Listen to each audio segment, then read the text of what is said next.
Bekasi sama Jakarta Timur ya. Jakarta Timur ya Mm-mm. hujan terus kayaknya. Iya. Ini Bu moderator, kelihatannya saya perlu bantuan ini. Saya sudah mau coba masukin, tapi kelihatannya agak sedikit kendala ini. Oke, baik, Ya Bu, siap Pak mohon maaf Hendra. Bu. Mohon maaf Bu ya. Siap.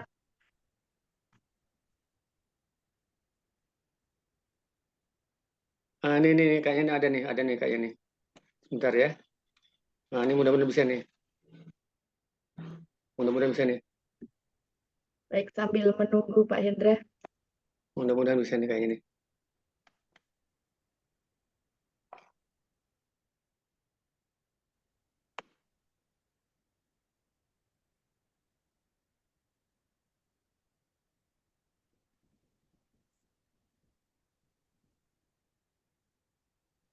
Sudah bisa Pak Hendra? Hah? Belum masuk ya? Belum, Mbak? Ya, ini sebentar Bu. Tadi udah keluar filenya. Saya coba Ya, sebentar lagi ya. Mudah-mudahan nggak ada masalah deh. Sebentar lagi ya. Filenya barusan baik. keluar. Biasanya dia agak sedikit nuntut, nunggu gitu loh maksudnya. Di waiting proses ya. Kayaknya Dari gitu sih. saya nggak apa-apa, Pak. Dari saya tidak masalah, Pak Hendra. Iya, sebentar lagi Bu. Saya coba lagi sebentar, just 5 Ya, menit lah paling lama mungkin nggak sampai mudah-mudahan saya coba ya. Tapi kalau ya, nggak bisa, mau nggak mau saya minta tolong Ibu deh. Hmm, baik, siap.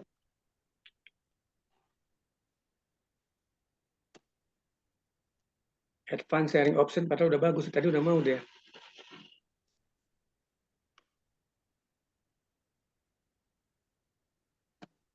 Coba ya.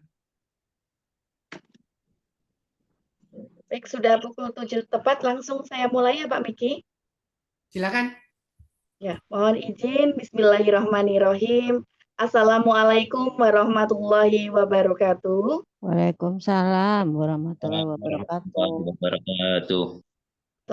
Selamat malam Bapak Ibu semuanya yang kami hormati, Bapak Miki selaku founder HR Wikipedia Indonesia, Bapak Hindra Kusnoto selaku keynote speaker, dan peserta yang cantik dan ganteng pada malam hari ini menemani saya ada Ibu Endang Widyastuti dan ada Bapak Windardi Saputro. Selamat malam, terima kasih bergabung dan belajar bersama kami. Dan juga Ibu. Bapak Ibu, banyak sekali sekarang kendala dan fenomena karyawan yang gampang stres. Minimnya daya resiliensi kalangan muda saat ini. Iya, Tetapi bagaimana kita bersama mengatasi stres dan gejala-gejala yang iya, ada, kemudian iya. bagaimana peran human resource dalam memanajemen stres tersebut, tentu saja langsung Iya. bersama keynote speaker kita akan dibahas secara tuntas bersama Bapak Hendra Kusnoto yang telah menyelesaikan pendidikannya S1 dan S2 Psikologi di Udah UGM, masuk ini Bu ya. S2 Bisnis Kayaknya saya udah lagi Internasional jalan dan dia kayaknya nih. MSDM, Halo Ibu Human Resource Program Rita, Training, Hawthorne Institute, sebentar ya. Melbourne, Australia. Kepada Bapak Hendra Kusnoto, tentunya langsung akan memaparkan materi pada malam hari ini. Kepada Pak Hendra Kusnoto, dipersilahkan.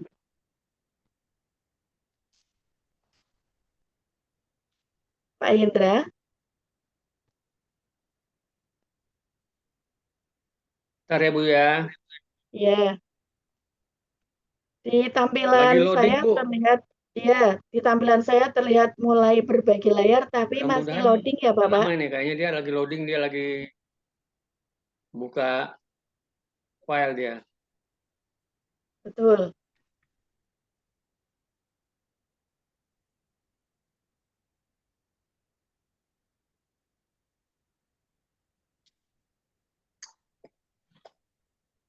Ini Bu Endang sama Pak Winardi, ada lagi yang lain nggak Bu ya?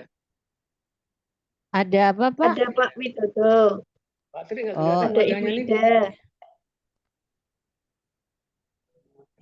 Pak Tri, posisi di mana Pak Tri?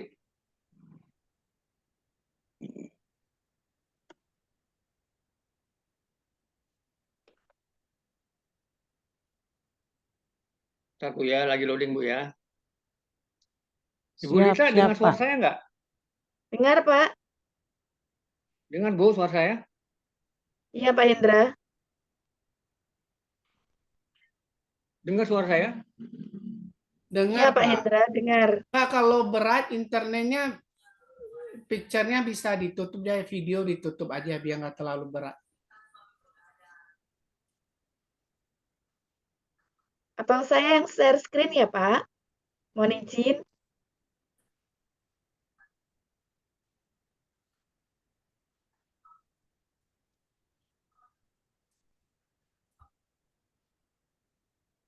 Baik, Udah masuk sambil kan? menunggu. Kita aja Pak Hendra, biar saya Iya, Pak Hendra. Udah masuk kan? Belum. Coba saya buka dulu ya. Saya buka ininya, filenya ini. Saya gedein. Tadi kecil banget soalnya nih. Pak Hendra, mohon izin untuk di tempatnya Pak Hendra bisa di-close sebentar, coba dari saya. Aduh. Karena ini berbagi layar tidak bisa double, Bapak.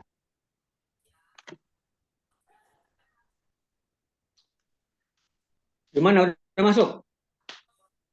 Belum. Halo? Kalau di layar Halo? saya udah masuk nih berbagi Bulita? layar dari Pak Hendra ini. Sudah masuk. Bu Lita? Udah, Sudah, udah Pak. bisa dilihat, udah kelihatan, Pak. Sudah. Udah muncul, Pak, udah. Sudah, Pak Hendra. Ibu. Halo? Pak Hendra sudah bisa dimulai. Ibu. Bu Lita?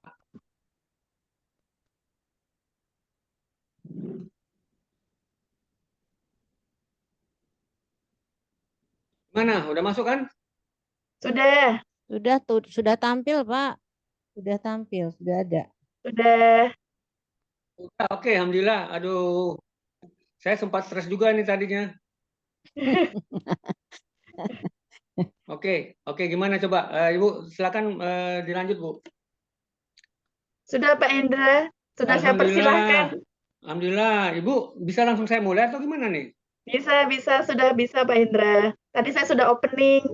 Oke, aduh, sorry, soalnya saya tadi nggak kedengaran. Gara-gara dia lagi loading. Oke. Selamat malam Pak Miki, Bu Lita, dan Ibu Endang, Pak Winardi, serta yang lain-lain yang mungkin belum saya lihat wajahnya di sini ya. Malam ini kita bicara topik yang sebenarnya lagi stres. Akhir-akhir ini kita lihat di sosial media, anak-anak muda itu bikin tagar. Apa tahu Bu judulnya Bu? Kabur aja. Oh, kabur aja, ya. Itu sudah hampir 2 minggu mengganggu pikiran saya. Jadi itu pertanda bahwa memang sepertinya kalau kita pikir-pikir, anak muda itu mengalami hal-hal yang boleh dikatakan itu stressful ya, katanya frustrasi. Penyebabnya banyak sekali, yang jelas sekarang ini ekonomi kan lagi tidak bagus-bagus saja, tidak baik-baik saja ya. Kemudian kebijakan-kebijakan pemerintah dianggap dengan adanya efisiensi itu dikhawatirkan, terutama yang kuliah, dikhawatirkan akan mengganggu ya, karena ada efisiensi, dikhawatirkan akan membuat biaya operasional perguruan tinggi menjadi lebih mahal, sehingga biaya kuliah jadi mahal. Dan ini sangat menakutkan. Sebagian besar mengatakan kalau gitu kita kabur aja dulu gitu ya. Kabur itu bisa dalam artian mencari penghidupan di luar negeri untuk sekolah atau bisa juga untuk bekerja. Oke. Sekarang kita coba bicara tentang stres. What is stress ya? Saya mengumpulkan file ini cukup lama, hampir sebulan ya. Stres itu kita lihat. Halo Ibu Lita, dengar suara saya? Iya, Pak Hendra. Terdengar jelas. Terdengar jelas. Halo Ibu Lita. Iya, Bapak. Suara saya Terdengar bisa dengar? jelas. Jelas Pak, suaranya jelas Halo. Pak. Udah lanjut aja Pak, jelas. Bisa dengar suara saya Bu? Bisa ya? Oke. Jadi ada 4 topik ya. Pertama, pengertian gejala dan penyebab stres. Yang kedua, manajemen stres. Ketiga, peran SA dalam manajemen stres. Kemudian, strategi manajemen stres. File ini saya rangkum dari sekitar 50 file yang saya peroleh dari bank data saya, termasuk yang kira-kira dalam 1 bulan ini saya searching lagi di internet. Oke. Apa yang dimaksud dengan stres?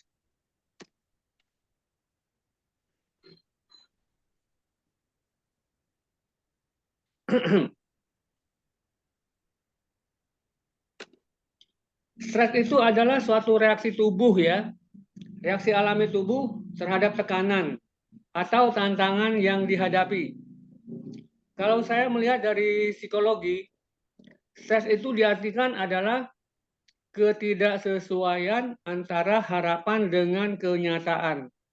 Harapannya ingin sekolah misalnya ya, dengan biaya yang murah. Faktanya biayanya lebih tinggi atau mahal, sehingga orang tua banyak yang tidak mampu dan anak-anaknya jadi stres. Nah, itu yang sekarang ini disebut dengan tagar, ayo kita kabur dulu gitu. Kemudian stres itu juga merupakan kondisi mental dan emosional yang dapat mempengaruhi pikiran, perasaan, dan perilaku seorang. Kalau seorang mengalami stres, mentalitasnya dan kondisi emosinya itu terganggu. Dalam situasi yang normal, mungkin orang hanya mengalami pusing-pusing ya, atau mungkin sakit perut, ini yang gejala yang biasa pada wanita gitu, ada laki-laki juga demikian. Tapi dalam situasi yang agak lebih jauh bisa psikosomatis, bisa depresi gitu ya, bisa mengakibatkan suicide atau bunuh diri kalau misalnya tidak bisa diatasi, ini berbahaya sekali. Gejalanya apa? Kecemasan dan ketegangan. Orang yang stres itu biasanya cemas, dia tuh mengalami hal yang tidak pasti. Kenapa saya mengalami ini? Apakah saya sendiri? Kenapa orang lain tidak? Kenapa kok saya kelihatannya suka pusing? Kenapa saya suka sakit perut? Kenapa saya suka galau? Gitu ya, jadi tegang. Kemudian sulit tidur atau insomnia. Tidurnya itu suka terbangun tiap malam itu biasanya kayaknya kan katanya itu yang bagus tuh antara 7 sampai 8 jam. Tapi tiap jam kebangun. Nggak tahu apakah mau pipis ataukah hanya galau aja, bisa macam-macam. Bisa sambil berjalan atau somnambulisme, itu yang lebih parah ya. Jadi tidur sambil berjalan. Kemudian sakit kepala atau migrain. Ini juga yang paling sering dialami oleh orang-orang yang stres. Kemudian mual atau gangguan pencernaan. Ini yang biasanya kalau ibu-ibu atau emak-emak ya, atau mahasiswa itu suka mah gitu ya, atau suka lambung ya. Jadi sebentar-sebentar makan promak, sebentar-bentar milanta dan seterusnya. Kemudian nafsu makannya juga nggak stabil. Kadang-kadang makannya banyak, kadang-kadang makan yang sedikit, kadang-kadang nggak mau makan. Ini gejala stres. Kemudian perasaan lelah atau kekurangan energi. Suka merasa capek, dikit-dikit capek, padahal nggak ngapa-ngapain gitu ya. Suka mager gitu ya. Jadi energinya itu suka nggak muncul, mau ngapa-ngapain tuh kok kayaknya jadi males gitu bawaannya gitu ya.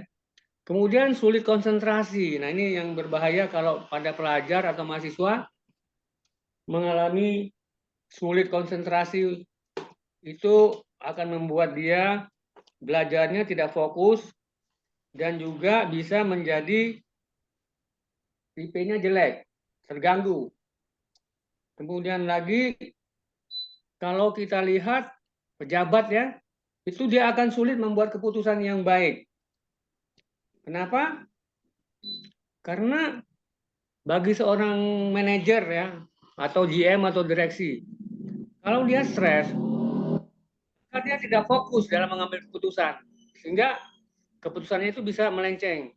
Mau ngambil keputusan A atau Z nggak karu-karuan. Ini berbahaya sekali dalam organisasi. Penyebabnya bisa macam-macam. Ada yang sifatnya internal dan juga eksternal. Yang internal adanya kecemasan. Kecemasan itu atau ketakutan.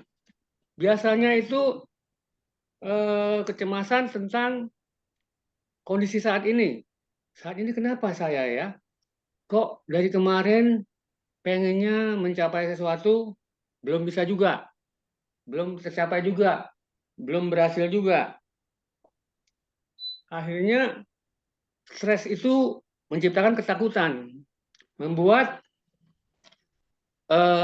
bisa menciptakan depresi.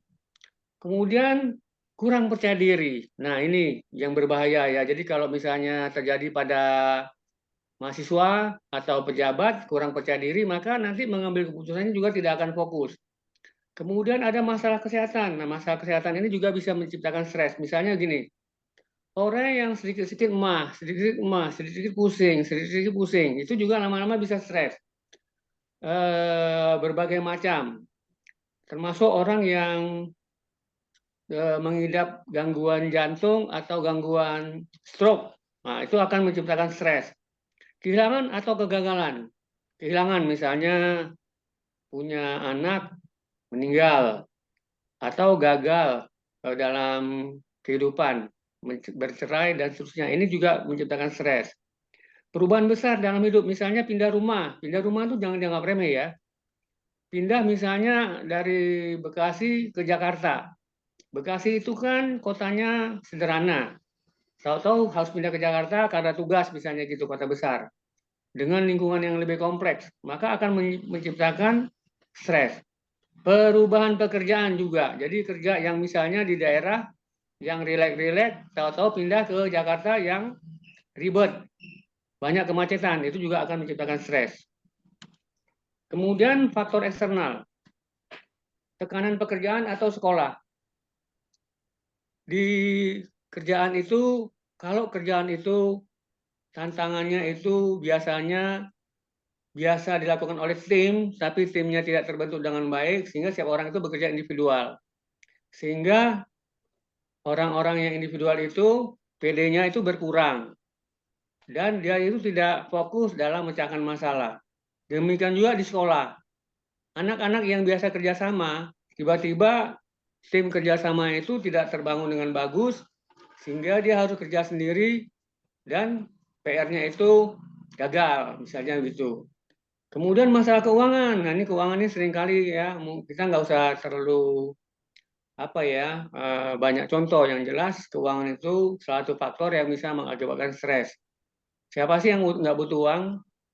Tapi uang itu kalau kita jadikan benar-benar sebagai tujuan, maka yang seharusnya jadi sarana karena jadikan tujuan bisa menciptakan stres.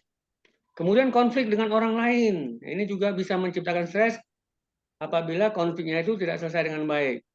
Kemudian kehidupan sosial yang sibuk, yang mestinya di rumah santai-santai, tahu-tahu dengan masyarakat sekitarnya itu banyak kegiatan ini itu, tapi dia nggak bisa menyesuaikan diri. Kuncinya itu kemampuan menyesuaikan diri. Kalau kemampuan menyesuaikan diri itu bagus, nggak ada masalah. Tapi kadang-kadang, apalagi kalau kita orang baru di satu tempat, lingkungan baru itu membuat kita itu tidak bisa cepat menyesuaikan diri sehingga kita bisa stres.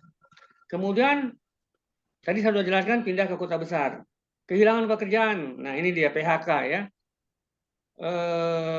Kemarin itu saya lihat di Papua ya, itu lucu sekali. Ada satu peristiwa di mana anak-anak itu nolak makan gratis, maunya itu sekolah gratis. Tapi kan nggak mudah. Sekolah gratis itu kan kebijakan pemerintah, padahal kan belum ada. Akhirnya apa? Frustrasi. Nah, ini akan mengakibatkan orang-orang tuanya yang apalagi tidak punya pekerjaan, yang PHK gitu ya, tidak bisa menyekolahkan anaknya. Ini akan mengakibatkan stres atau frustrasi. Masalah keluarga ini juga mengakibatkan banyaknya masalah stres. Konflik antara ibu dengan bapak, anak dengan ibu, ibu dengan anak, bapak dengan anak, anak dengan bapak, dan seterusnya. Ini juga bisa menyebabkan stres.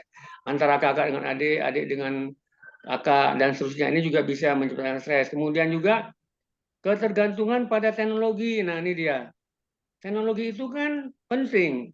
Siapa sih yang nggak perlu WA? Siapa sih yang nggak perlu Instagram? Siapa yang nggak perlu YouTube, Facebook, dan lain-lain? Tapi kalau selalu bergantung pada itu, kemudian macet. Tiba-tiba hari ini WA saya macet. Misalnya saya biasa dengan Pak Miki itu selalu kontak minimal sehari itu 2-3 kali. Tapi gara-gara WA saya macet, saya tidak bisa kontak. Maka saya bisa stres. Ini contoh soal ya. Kemudian kurangnya waktu istirahat. Ini juga waktu istirahat itu terutama pada malam hari apabila kita capek, kita perlu tidur. Tapi kadang-kadang karena saking sibuknya kita nggak bisa tidur, itu juga bisa menyebabkan stres. Paparan media sosial yang berlebih-lebihan, nah ini juga saya kira perlu ya. Jadi kalau kita mau baca WA atau nonton YouTube, jangan cari yang mengakibatkan stres. Contohnya kemarin waktu di LA ya, itu saya terus terang ada seorang yang kebetulan dia pindah ke Amerika. Dia bikin video tentang kebakaran di LA. Akhirnya dikomplain oleh masyarakat setempat. Kenapa? Karena dia merasa dihina dengan adanya video itu. Padahal maksudnya si artis ini dia hanya sekedar menunjukkan fakta untuk disebarkan ke Indonesia. Tapi dia merasa dihina karena dianggapnya itu menjelek-jelekkan negara mereka. Nah, ini termasuk paparan media sosial yang berlebihan dan ini bisa mengakibatkan stres. Kemudian faktor psikologis, perfeksionis. Orang-orang yang terlalu perfect, ingin segala sesuatu itu harus sempurna. Kalau enggak sempurna, dia merasa tidak happy. Nah, ini juga penyebab stres. Kecemasan akan masa depan. Dia khawatir nggak tahu nih 5 tahun lagi mau ngapain, bisa nggak sekolah, bisa nggak berkeluarga, bisa nggak dapat job yang lebih bagus sehingga bisa kaya misalnya begitu. Atau kalau dia berkeluarga, bisa keluarganya bahagia atau enggak. Nah, ini juga bisa menyebabkan stres. Kemudian rasa bersalah atau malu. Orang-orang yang guilty feeling ya, dulu dia pernah melakukan sesuatu yang besar, kesalahan yang besar. Kemudian misalnya dia itu berbuat salah pada seorang, kemudian orang itu belum memaafkan. Akhirnya dia merasa saking bersalah terus-menerus, nggak terhenti, dia merasa stres atau malu. Dia malu kepada rekan-rekannya karena misalnya dia itu mengalami satu hal yang tidak enak, dibully ya, kemudian dia tidak bisa mengatasi bully itu, akhirnya dia malu, kemudian lama-lama stres. Kemudiannya kurangnya kontrol akan situasi, ini juga penting. Jadi gini, kalau kita berada dalam satu situasi, usahakan kita itu harus bisa cepat-cepat menyesuaikan diri. Apakah kita pindah kerja, pindah tempat, pindah komunitas. Kalau kita nggak cepat-cepat menyesuaikan diri, kita juga bisa stres. Kemudian trauma, pengalaman buruk di masa lalu. Orang-orang yang masa kecilnya selalu maaf ya, anak-anak kecil yang suka disiksa oleh orang tuanya. Dia akan stres, kemudian di masa depan dia akan tidak pede. Dikit-dikit kalau berhubungan dengan orang, dia merasa minder. Nah, ini stres. Faktor fisiologis, kekurangan tidur, saya jelaskan tadi. Kekurangan nutrisi, kurang gizi, kurang olahraga, penggunaan zat tertentu, misalnya kafein, alkohol, dan narkoba, ini juga bisa mengakibatkan stres. Gangguan hormon, orang yang kelebihan hormon tertentu, misalnya testosteron pada perempuan atau laki-laki testosteron gitu ya. Kalau berlebihan, dia bisa menjadi gay. Nah, gay ataupun lesbi ini juga bisa menciptakan stres gitu ya, atau LGBT. Jadi ini faktor psikologis yang perlu diwaspadai. Kemudian manajemen stres. How to manage stress? Kita untuk memanage stres, kita harus pahami dulu bahwa stres itu harus di-manage. Manajemen stres adalah proses mengelola atau mengendalikan stres yang dapat mempengaruhi kondisi fisik dan mental. Itu yang paling penting. Jadi kita belum bicara hubungan sosialnya ya, kita baru bicara individual dulu. Secara individual, seseorang itu harus bisa mengelola stres agar tidak mengganggu fisik ataupun mental. Nanti dalam organisasinya juga harus bisa mengendalikan orang-orang yang stres agar tidak fisiknya terganggu atau mentalnya terganggu. Kemudian apa saja yang bisa dilakukan? Ini ada banyak teknik. Yang jelas ada yang namanya teknik relaksasi. Pernafasan dalam. Misalkan gini, kita tarik nafas ya. Contoh soal, sekarang misalkan Bapak Ibu bisa tarik nafas dalam-dalam. Kemudian buang. Tarik lagi, buang. Tarik lagi, buang. Paling enggak selama 3 detik gitu ya, ditarik 3 detik, kemudian dibuang. Dan ini terus-menerus selama 10 kali.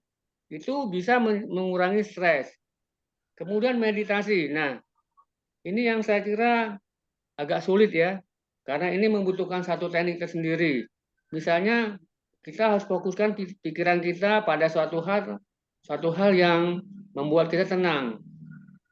Contoh, kalau orang Islam itu sholat. Kalau orang Kristen dia ke gereja, itu termasuk saya anggap meditasi ya, ketika dia berdoa, maksudnya. Ketika dia berdoa itu meditasi. Kemudian yoga. Nah, ini lebih berat lagi ya, yoga itu teknik yang saya kira agak sulit kalau kita ingin ceritakan, tapi yang jelas orang-orang India itu jago sekali, karena yoga ini asalnya dari India, sehingga mereka itu dengan yoga mereka itu bisa mengatasi stres. Dan sekarang di Indonesia juga sudah mulai banyak orang-orang yang mulai mempraktekkan yoga. Dan saya kira ini perlu ya, kalau Bapak Ibu misalnya ikut gym di suatu tempat gym ya, itu kadang-kadang ada olahraga yoga. Silakan kalau mau ikut itu bagus sekali. Kemudian relaksasi otot progresif, yaitu stretching ya. Stretching itu contoh yang paling gampang adalah kita itu meregangkan tangan, misalnya contoh ke depan 10 kali, kemudian ke atas 10 kali, terus ke bawah 10 kali, terus ke samping 10 kali, kanan, samping kiri 10 kali, kemudian ke belakang 10 kali. Itu contoh. Itu namanya relaksasi otot progresif. Dan ini satu hal yang juga bagus ya kalau diterapkan. Itu teknik relaksasi. Kemudian ada namanya perubahan gaya hidup. Nah ini, olahraga teratur. Bagi Bapak Ibu yang sangat sibuk, jangan terlalu berpikir olahraga itu harus maraton, harus misalnya ikut berlari-lari di lapangan bola. Enggak usah, jalan-jalan aja di rumah. Kalau saya itu ya, saya akan usahakan minimal seminggu itu 3 kali di rumah itu berjalan. Jalan cepat. Ya, itu minimal tuh 1000 langkah dalam 1 kali praktek. Nah, dalam 1 minggu tuh 3000 langkah, itu minimal. Kalau bisa ya 2000 gitu. Tapi kalau misalnya mau lebih bagus lagi, usahakan sampai 3000 aja, jangan terlalu sering karena nanti lututnya juga bisa terganggu gitu ya. Berlari. Nah, ini bagi anak-anak muda. Berlari di lapangan bola atau misalnya di sekitar komplek. Atau naik sepeda atau berenang. Ini juga bagus gitu ya untuk mengurangi stres. Kemudian pola makan yang seimbang. Jadi gini, ini kadang-kadang orang yang stres itu makannya nggak stabil. Kadang-kadang makannya banyak, kadang-kadang sedikit, kadang-kadang maunya yang enak-enak, kadang-kadang maunya yang sederhana-sederhana. Tapi kalau bisa itu yang nutrisinya itu bagus. Misalkan begini, saya pernah baca ya, yang paling gampang itu minimal sehari itu 1 butir telur. Itu cukup bagus tuh ya, kalau bisa gitu ya. Tapi ditambah lagi misalnya makan siangnya ya, paginya tuh roti atau misalnya susu gitu ya, siangnya tuh telur, malamnya misalnya daging. Ini contoh soal, itu gizinya tuh cukup dan tidak mewah gitu ya. Kemudian tidur yang cukup sekitar 7-8 jam kalau bisa. Kalau nggak bisa ya minimal kalau udah di atas kepala 5 itu biasanya tuh 5 jam tuh cukup gitu ya. Waktu istirahat itu santai gitu. Jadi artinya gini, usahakan punya hobi. Bagi yang suka musik, menyanyi, atau main gitar, atau main piano, whatever ya. Jadi dicoba aja yang rileks-rileks. Kemudian pengelolaan waktu, ini penting banget nih. Bagi seorang pegawai, dia harus bisa mengatur waktu, harus bisa membuat manajemen waktu yang bagus, harus bisa memprioritaskan tugas. Mana tugas yang paling penting yang harus dilakukan? Misalkan gini, hari ini mau meeting jam besok mau meeting jam 10. Malam ini sudah membuat rencana apa sih yang mau di-meetingkan besok. Buatlah agenda, footnote ataupun notes kecil gitu ya. Sehingga besok waktu meeting itu nggak ada kendala. Nah, pikirkan apa yang paling penting. Misalkan target dari pimpinan. Nah, itu adalah prioritas. Dan apakah individual job atau team job, itu perlu kita pikirkan juga.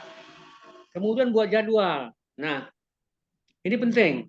Kalau bisa setiap orang itu dalam 1 minggu itu punya kalender prima.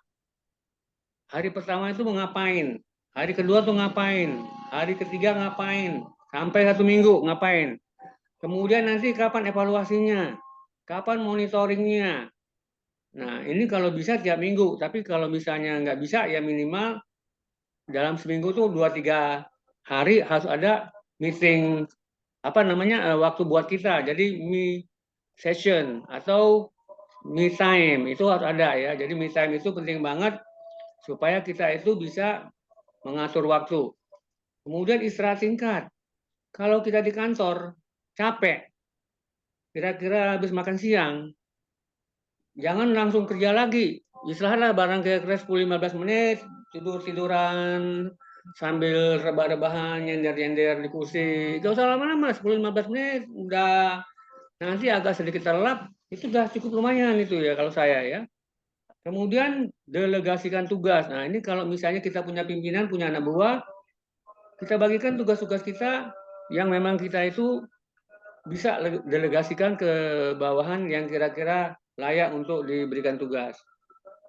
Dukungan sosial, berbicara dengan teman atau keluarga, membagikan perasaan dan pikiran, ini penting banget. Makanya gini, usahakan dalam keluarga itu harus ada sahabat.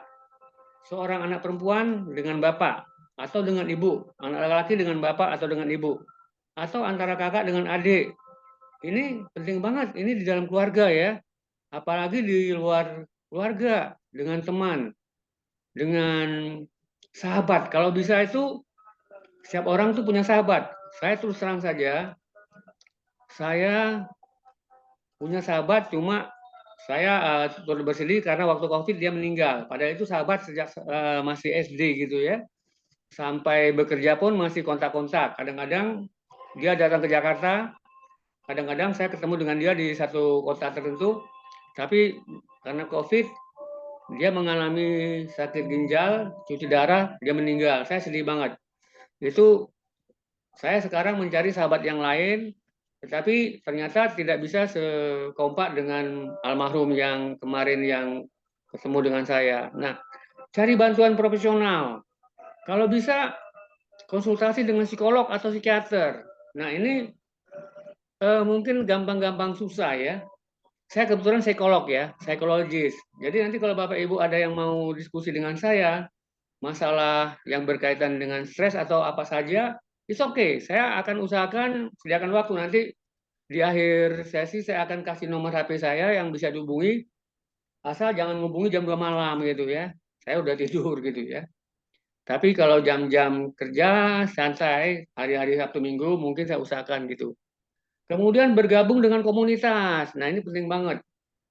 Saya kira sekarang kita tuh punya grup WA minimal, apalagi anak-anak muda ya, itu bisa sampai 10 grup WA. Kalau saya sekarang tuh punyanya sekitar 4 grup WA.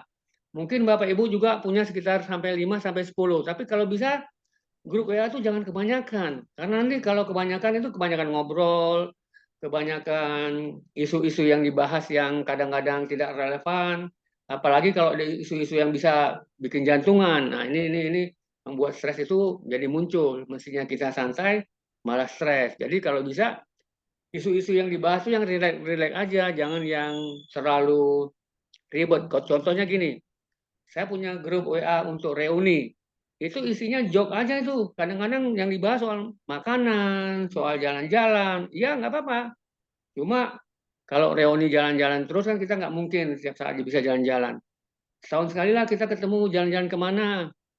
Ini ada rencana nanti tahun depan maunya ke Malang. Tahun lalu mereka di Ancol.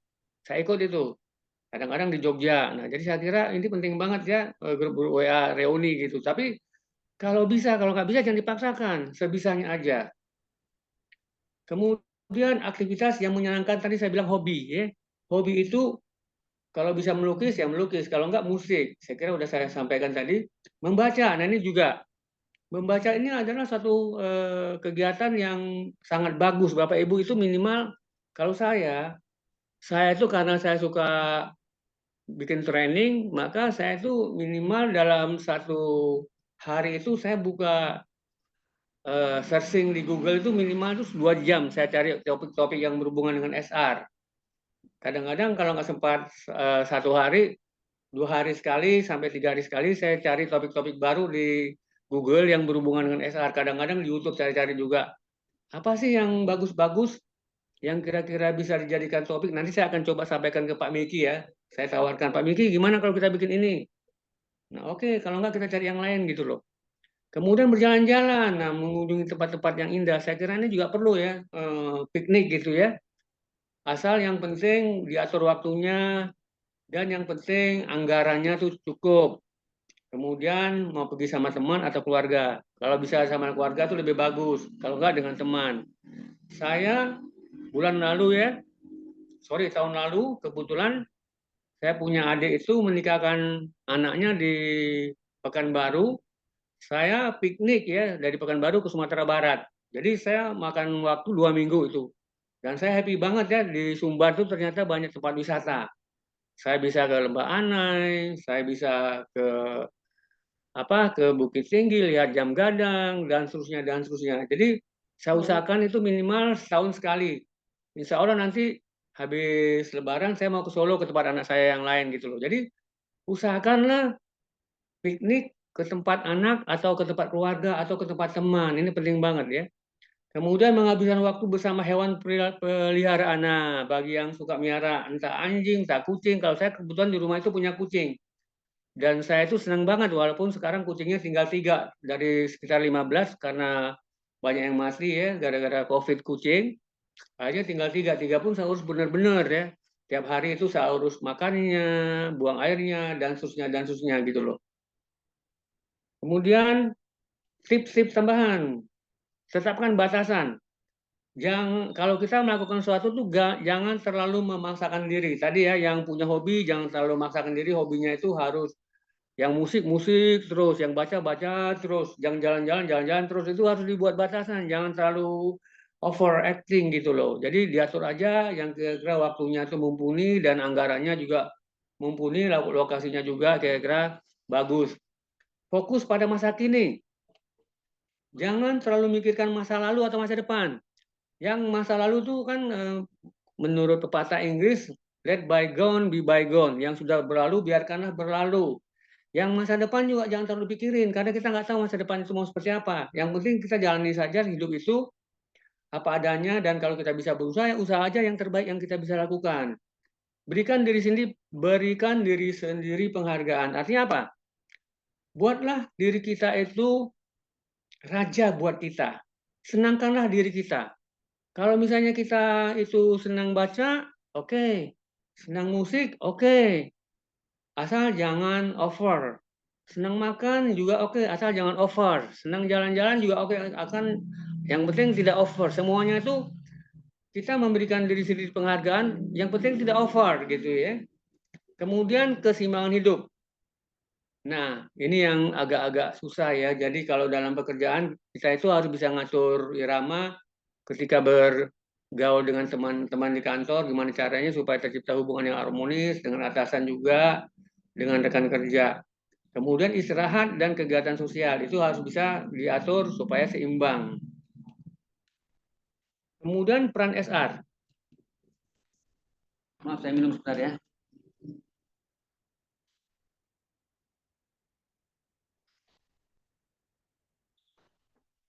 Peran SR ya. Ini penting banget ya.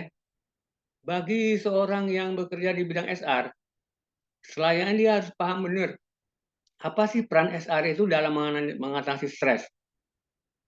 Terutama stres di dunia kerja yang bisa mempengaruhi kinerja karyawan, kesehatan karyawan, dan juga kepuasan kerja karyawan. Nah, SR itu punya peran ya. Jadi peran-perannya itu ada beberapa hal. Yang pertama yang sifatnya strategis, yaitu mengidentifikasi sumber stres. Apa sumber stres di tempat kerja? Di tempat kerja dulu kita bicara ya. Apakah beban kerja, workload? Apakah konflik antara pegawai dengan pegawai lain? Atau atasan dengan bawahan? Atau lingkungan kerja yang tidak nyaman? Misalnya lingkungan kerja yang suka ribet, yang suka ribut. Itu juga kita harus analisis. Kemudian mengembangkan kebijakan. Kebijakan apa sih yang perlu kita pikirkan? Coba kita bikin SOP. Say misalkan gini, kembali ke atas. Kalau misalnya beban kerja itu over ya, maka kebijakannya apa? Buatlah workload analysis. Jangan sampai di satu departemen pegawainya stres karena over banget beban kerjanya. Ini kan tidak bagus karena bisa menciptakan stres. Oleh karena itu, bantulah mereka dengan membuat analisis beban kerja. Ajak pimpinannya itu melakukan analisis beban kerja supaya bawahan-bawahannya mereka tidak mengalami stres. Itu contoh soalnya ya. Kemudian bikinlah kebijakan kerja yang fleksibel. Dalam artian begini, mungkin saja kerjaan itu tidak harus full di kantor. Kemarin waktu COVID itu kan bagus banget, ada work from home. Dan jangan dibayangkan hanya untuk COVID saja. Bisa juga dalam situasi seperti sekarang ini, kalau kita misalnya perlu, buatlah kerjaan itu sebagian di kantor, sebagian itu di rumah. Why not? Supaya orang itu tidak stres. Atau program kesehatan mental. Ini agak ribet ya. Misalkan begini, sebaiknya di setiap kantor itu harus ada psikologis, psikolog. Supaya nanti kalau ada yang stres bisa konsultasi kepada psikolog dan bisa dicari solusinya. Ini bagus banget kalau bisa. Tapi kalau enggak ya terpaksa kita hire psikolog dari luar. Minimal buatlah semacam workshop tentang kesehatan mental, ngundang psikolog atau psikiater dari luar. Ini penting banget nih. Yang ketiga, mengembangkan program. Misalkan pelatihan manajemen stres. Pelatihan manajemen stres ini enggak ribet kok. Yang penting kita harus siapkan anggaran, harus tentukan dulu beberapa departemen yang pegawainya stressful. Misalkan departemen-departemen itu yang targetnya itu selalu over. Saya misalnya departemen marketing yang tuntutan kerjanya itu tinggi. Departemen operasi tuntutannya tinggi. Sering-sering pegawainya stres. Cobalah bikin pelatihan manajemen stres. Itu bagus banget ya kalau bisa dilakukan. Kalau mau lebih canggih, yoga atau meditasi, tapi ini mungkin agak sedikit spesifik dan saya kira mungkin membutuhkan konsultasi atau pihak-pihak luar yang profesional ya. Jadi kalau misalnya manajemen stres itu bisa kita bikin secara internal, tapi kalau yoga atau meditasi itu mau nggak mau kita harus undang pihak luar. Peran operasional, mengawasi kinerja. SR itu punya peran dengan sistem manajemen kinerja. Dia bisa mengetahui setiap departemen, mana departemennya yang paling bagus kinerjanya dan mana yang paling jelek kinerjanya. Nah, mau nggak mau kita sebagai orang SR, kita harus tahu benar yang namanya apa yang menjadi penyebab satu departemen tertentu kinerjanya anjlok. Apakah karena misalnya stressful, atau karena konflik, atau karena apa? Nah, ini harus dianalisis ya, supaya kinerja itu bisa selalu on track.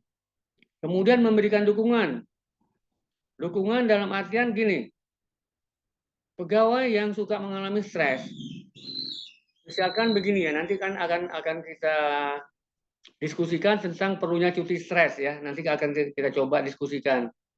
Atau misalkan begini, minimal suruh dia datang ke dokter supaya dapat surat istirahat, supaya yang sering-sering stres itu Diberi istirahat antara 3 sampai 5 hari misalkan begitu ya. Itu namanya memberikan dukungan.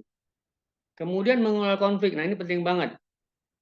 Bidang SR itu sebaiknya mampu mengelola konflik. Karena apa? Karena dia itu berperan sekali di dalam menciptakan hubungan yang harmonis antara pegawai dengan pegawai atau pegawai dengan atasan. Dan ini saya kira satu hal yang sangat vital. Kemudian peran dukungan. Mengembangkan lingkungan kerja. Nah, ini saya kira gampang-gampang susah ya. Lingkungan kerja yang nyaman dan mendukung. Yang paling gampang itu apa?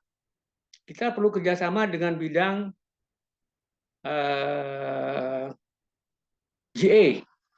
GA itu kan menyediakan kursi, meja, mungkin juga dengan IT ya, menyiapkan laptop, menyiapkan misalkan email dan seterusnya ya. Dan ini saya kira kalau lengkap ya, suatu kantor itu ada kursi yang bagus, meja yang bagus, lengkap dengan laptop, lengkap dengan email, ini akan membuat lingkungan kerja itu terasa nyaman. Itu minimal ya. Kalau mau ditambah lagi silakan dicari aja apakah internal website atau apa gitu ya. Kemudian menyediakan sumber daya. Konseling tadi saya sudah jelaskan. Atau layanan kesehatan mental, itu juga saya sudah jelaskan. Itu penting banget kalau misalnya kita bisa mengundang psikolog atau mengadakan psikolog di dalam satu kantor. Ini penting banget. Tapi karena dianggap misalnya susah nyari psikolog atau mahal, ya sudah kita undang aja konsultan psikolog atau konsultan psikiater datang ke kantor. Apabila ada yang stres, kita minta supaya sering konsultasi. Kemudian mempromosikan keseimbangan hidup. Keseimbangan hidup itu artinya apa? Tadi ya living ya atau balancing working and life ya. Jadi gini, pegawai itu senangnya dia bekerja saya di kantor tuh 8 jam. Kalau lebih dari 8 jam dituntut lembur. Itu ada konsekuensi harus dibayar lembur. Kalau tidak, mungkin dia akan stres karena dia merasa uang lembur tidak ada. Atau lemburnya malah berlebihan, waktu lemburnya terlalu banyak. Ini juga menciptakan ketidakseimbangan. Keseimbangan yang lain tuh gini, dalam 1 minggu itu kan biasanya 40 jam kerja ya. Nah, jangan terlalu dilebih-lebihkan sampai 60. Paling banyak itu 45 lah. Ya, itu pun kalau ada lembur yang diperlukan. Tapi diberikan cuti. Misalkan dalam setahun itu ada waktu istirahat 14 hari kerja cuti. Nah, itu kalau perlu untuk seorang pegawai itu diberikan sehingga stresnya itu bisa diatur. Peran analitis. Nah, ini saya kira ilmiah ya. Jadi hubungannya dengan manajemen stres bagi SR untuk mengelola stres itu dia perlu data. Data saya gini, yang paling gampang carilah departemen-departemen yang paling banyak mengalami masalah kinerja. Pasti salah satu penyebabnya adalah stres di kalangan pegawai. Nah, coba kita analisis. Ada berapa departemen yang pegawainya itu suka stres. Ada 3 atau 4 departemen yang masing-masing departemen itu ada 3 sampai 10 orang misalkan begitu. Nah, itu datanya kita harus punya. Siapa-siapa saja yang suka stres. Kenapa dia stres? Nah, nanti kita akan perlu pelajari polanya. Polanya itu apa? Apa stresnya itu karena konflik? Atau karena beban kerja terlalu banyak? Atau karena masalah keluarga? Ini polanya perlu kita pelajari ya. Kemudian baru strateginya. Strateginya itu disesuaikan dengan pola. Datanya itu berapa jumlah orangnya, siapa saja, polanya itu apakah stresnya itu karena beban kerja atau karena konflik, dan seterusnya. Baru kita bikin strateginya. Kalau beban kerja tentu kita akan mengurangi beban kerjanya. Disesuaikan dengan job analysis atau dengan workload analysis. Itu strategi namanya ya. Kalau konflik tentu kita perlu membuat satu workshop tentang konflik atau misalkan kita bikin forum sharing session gitu ya atau fokus group discussion untuk bisa mengurangi tingkat stres. Itu namanya strategi gitu ya. Kemudian strategi manajemen stres. Bu Lita, kira-kira masih berapa waktunya? Halo Bu? Halo, iya Pak Miki. Bu Lita? Pak. Iya Pak. Bu Masih Lita bisa dengar saya? 19 menit. Iya Pak. Halo Bu Masih Lita? ada. Iya Pak Hendra. Bu Lita? Pak Hendra. Masih ada waktu Pak Hendra Bu? sampai pukul 8 tepat. Dengar saya? Oke, Ya, jadi saya punya waktu sekitar sampai jam 15 menit ya? 8. Wah, ini harus buru-buru berarti saya. Jadi oke, strateginya saya singkat-singkat saja ya. Program dan pelatihan manajemen stres ini agak panjang nih ya. Jadi mindfulness based stress reduction. Jadi ini program untuk mengurangi stres dengan mindfulness. Mindfulness itu untuk mengurangi ketegangan dengan cara mengatur nafas dengan pola pikir. Ini mindfulness ya. Kemudian manajemen stres dan relaksasi saya sudah jelaskan tadi. Kemudian aktivitas fisik juga saya sudah jelaskan ya. Itu pelatihan manajemen stres. Kemudian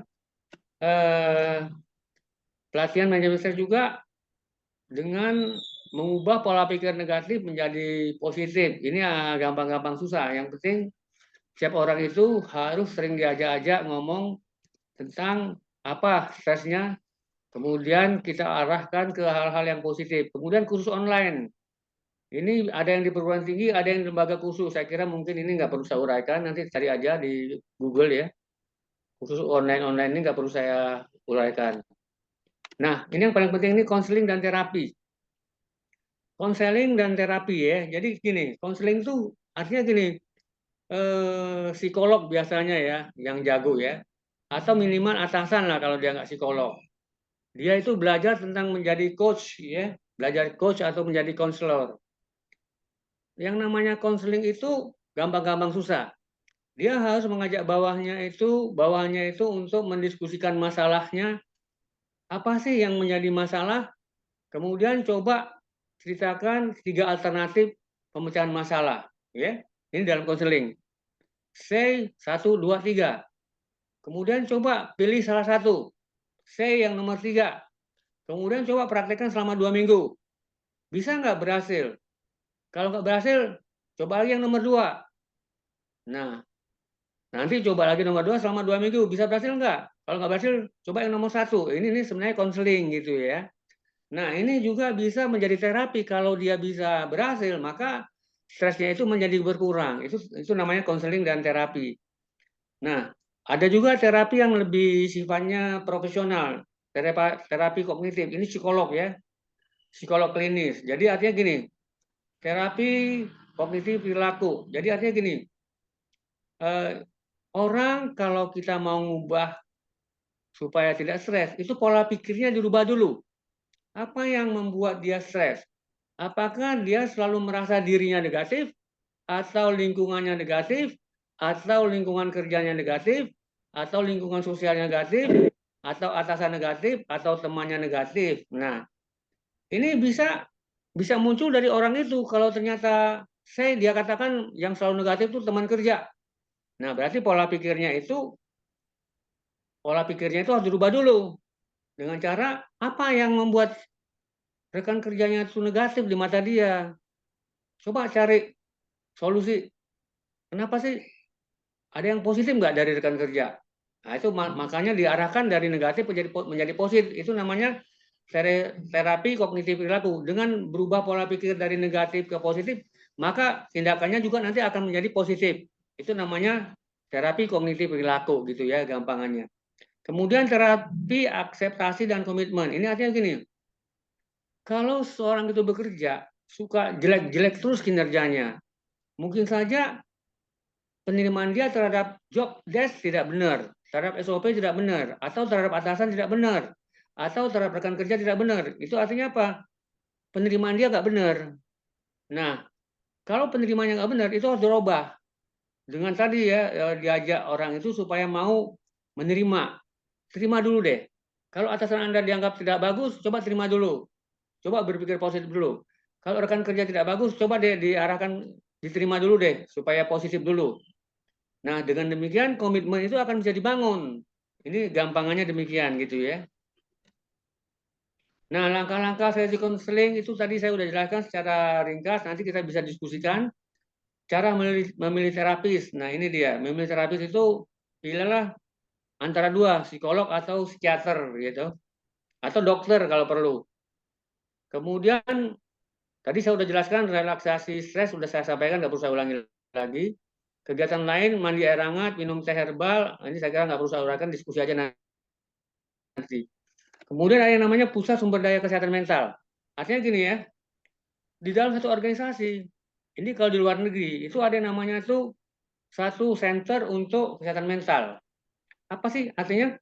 Di dalam organisasi itu ada satu lembaga yang khusus menangani hal-hal yang berhubungan dengan kesehatan mental pegawai. Di situ ada psikiater, ada psikolog, ada dokter. Dan setiap orang itu, setiap psikolog, setiap psikiater, setiap dokter itu selalu membantu pegawai-pegawainya untuk mengatasi stres. Itu intinya demikian ya. Jadi kalau di kantor demikian, tapi bisa juga untuk keluarga. Keluarga itu artinya gini, minimal bapak ibu itu bisa jadi psikolog untuk anaknya ya, bisa menjadi psikolog untuk suami menjadi psikolog istrinya, istri jadi psikolog untuk suaminya. Itu artinya dalam keluarga gitu ya. Bisa juga dipraktikkan di sekolah, di tempat kerja, dalam kehidupan politik, dan seterusnya, dan seterusnya. Jadi ini sebenarnya pusat sumber daya kesehatan mental ini luas. Beberapa langkah yang bisa dilakukan untuk meningkatkan kesehatan mental. Tetap berpikir positif. Aktivitas secara fisik. Tetap positif itu jangan selalu berpikir negatif ya. Keep thinking positif. Nah, ini penting banget nih. Aktif secara fisik, olahragalah yang ringan-ringan dan lucu, jangan terlalu berat. Terhubung dengan orang lain, ada komunitas. Putuskan apa yang memberi tujuan dan kejarlah. Jadi gini, setiap orang itu kan dalam hidupnya itu ada tujuan. Apa tujuannya? Ingin punya pekerjaan yang bagus, silakan. Kejarlah. Ingin menjadi suami yang bagus, kejarlah. Istri yang bagus, kejarlah. Dan seterusnya, dan seterusnya.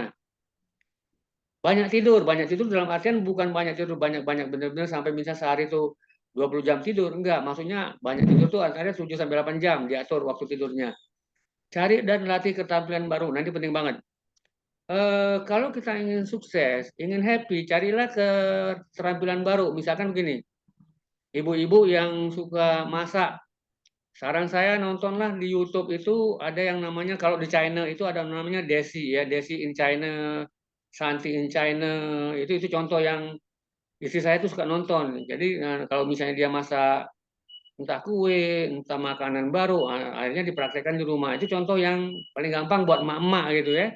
Nah, buat bapak-bapak mungkin agak sedikit ribet gitu ya. Misalkan begini, belajarlah tentang satu hal yang baru yang kira-kira bisa meningkatkan keterampilan dalam segi teknologi misalkan gitu loh. Kalau misalnya mau belajar AI, silakan belajar AI. Karena ini juga bagus untuk pekerjaan gitu ya. Renungkan atau praktekkan perhatian. Artinya gini, empatilah terhadap orang lain. Buatlah orang lain itu senang. Itu artinya empati. Kemudian fleksibilitas kerja, saya sudah jelaskan tadi, work from home. Nggak perlu diuraikan lagi ya. Kemudian manfaatnya itu banyak banget ya.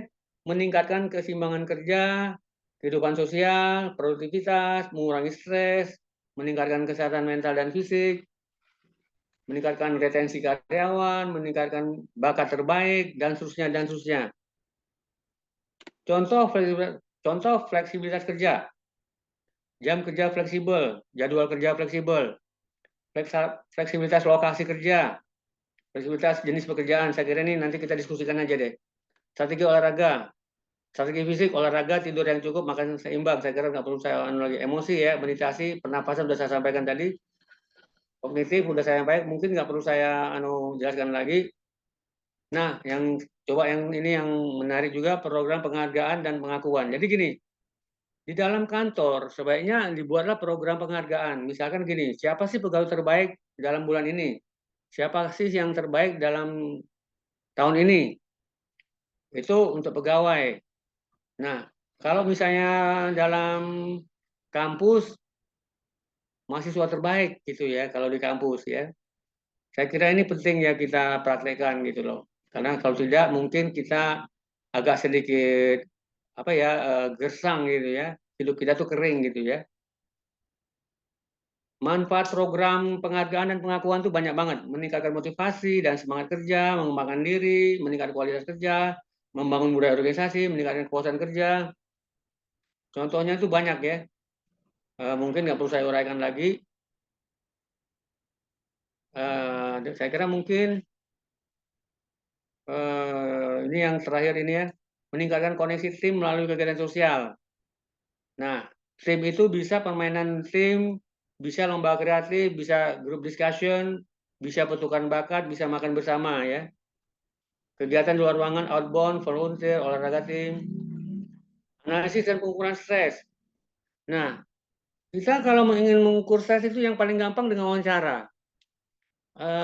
Buatlah satu apa namanya daftar pertanyaan yang bisa kita jadikan bahan untuk melacak penyebab stres.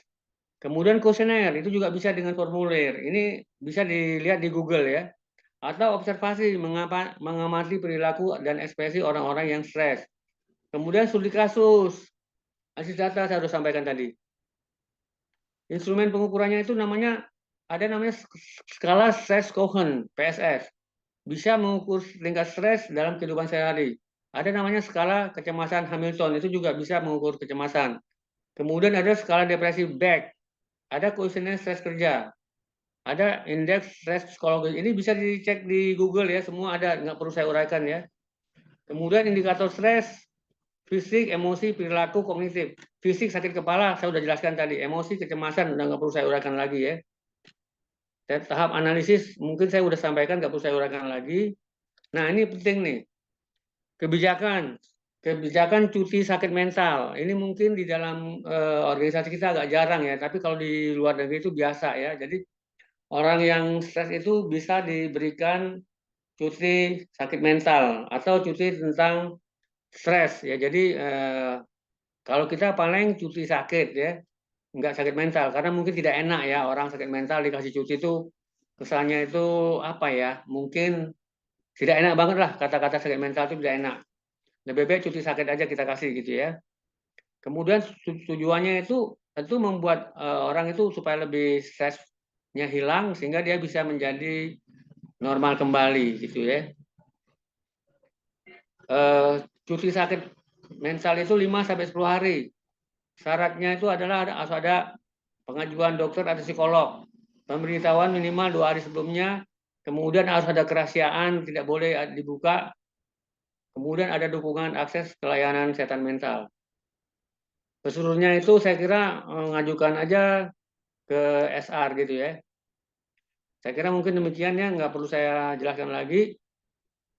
Mungkin demikian aja Ibu ya, karena waktunya udah habis. Saya kira mungkin saya akhiri aja. Nanti kita diskusikan aja deh Ibu. Silakan Bu. Oke Bu Lita. Baik, terima kasih Pak Hendra, luar biasa sekali pemaparannya, bagaimana stres, jenis-jenisnya, gejalanya, bagaimana cara take down stresnya, dan beberapa langkah-langkah untuk pengajuan sedetail itu sampai ke aware kepada karyawannya. Nah, baik Bapak Ibu, dipersilakan untuk sesi selanjutnya, yakni sesi tanya jawab. Dipersilakan untuk Bapak Ibu jika ingin langsung bertanya secara langsung interaktif, kami akan unmute, tinggal raise hand, seperti itu. Dipersilakan Bapak Ibu untuk bisa unmute atau mungkin mau open kamera juga boleh.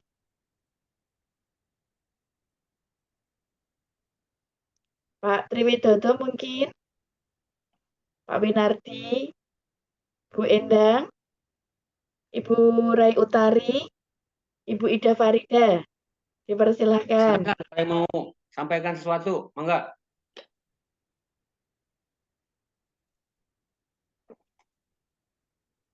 Enggak, Bu, kita diskusi aja deh.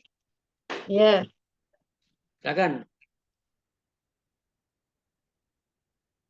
Pak Miki belum unmute.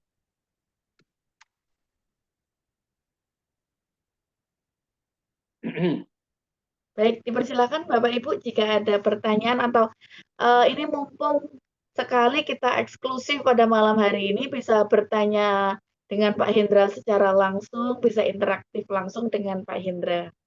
Ya, benar. Silakan. Enggak, silakan kalau ada yang mau. Ya, Bapak mau nanya. Dipersilakan Ibu. Ibu Iya, Rai Utari. suara saya terdengar ya Pak? Ya, Nggih, suara saya terdengar gimana? ya Pak ya? Ya, dengar tuh, Bu. Gimana, Bu? Oke, selamat malam Pak. Terima kasih atas pemaparannya. Ya, Saya mau tanya Pak, kalau misalnya nih ada nggak sih tindakan atau hal yang bisa kita lakukan untuk apa ya? Kalau misalnya di setelah ini psychological first aid-nya nih, kayak P3K awalnya, utamanya.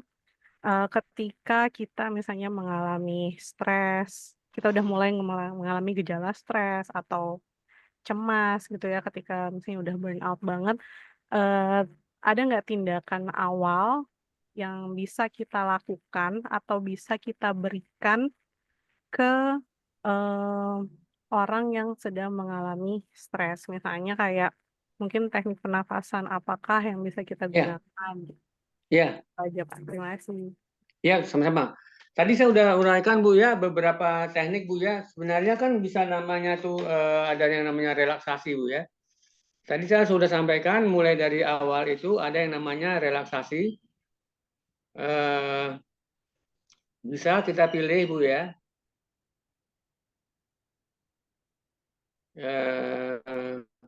Nah ini, halo, halo Bu, bisa dengar Bu suara saya Bu? Iya, dengar Pak. Nah, jadi gini Bu, kita bisa pilih Bu teknik yang paling gampang tuh pernafasan dalam. Jadi orang itu disuruh nafas gini,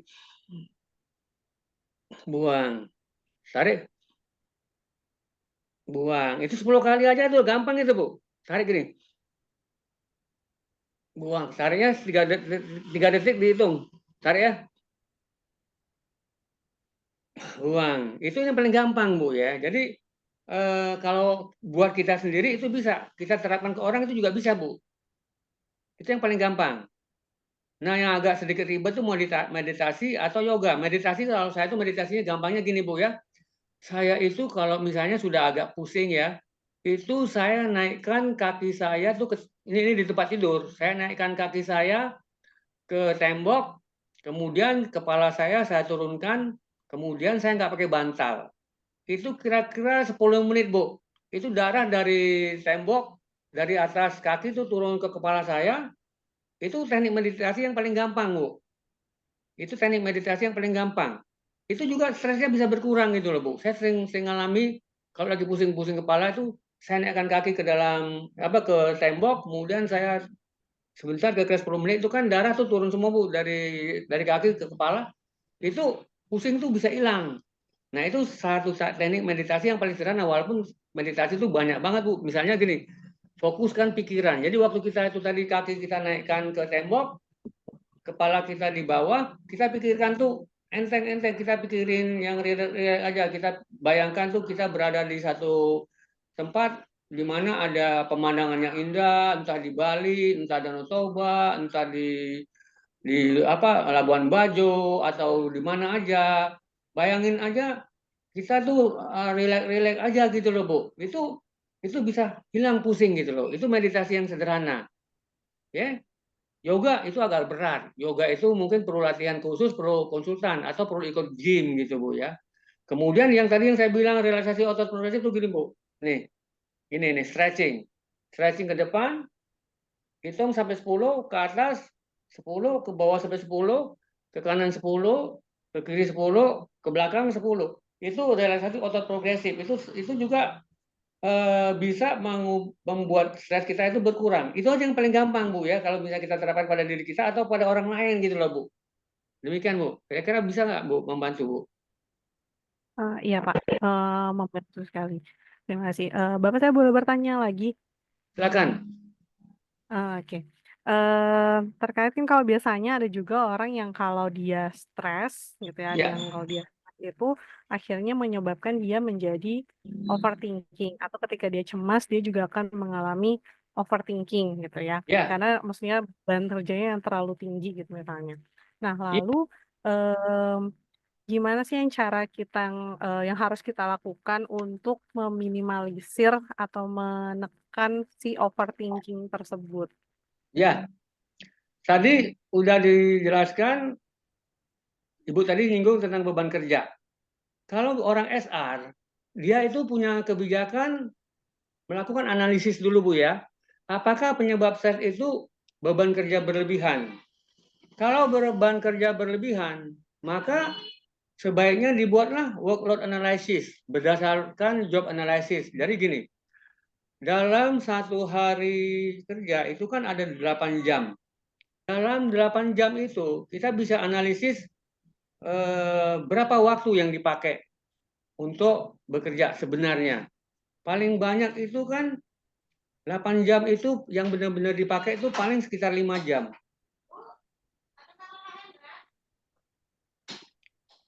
Paling banyak sekitar 5 jam Bu ya. Kadang-kadang kita 4 jam fullnya itu Bu ya.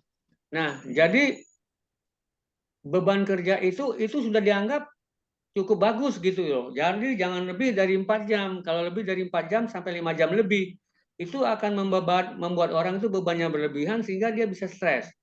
Nah, itu langkah pertama, uraikanlah pekerjaan itu jangan lebih dari 5 jam kerja sehari. Itu yang paling gampang.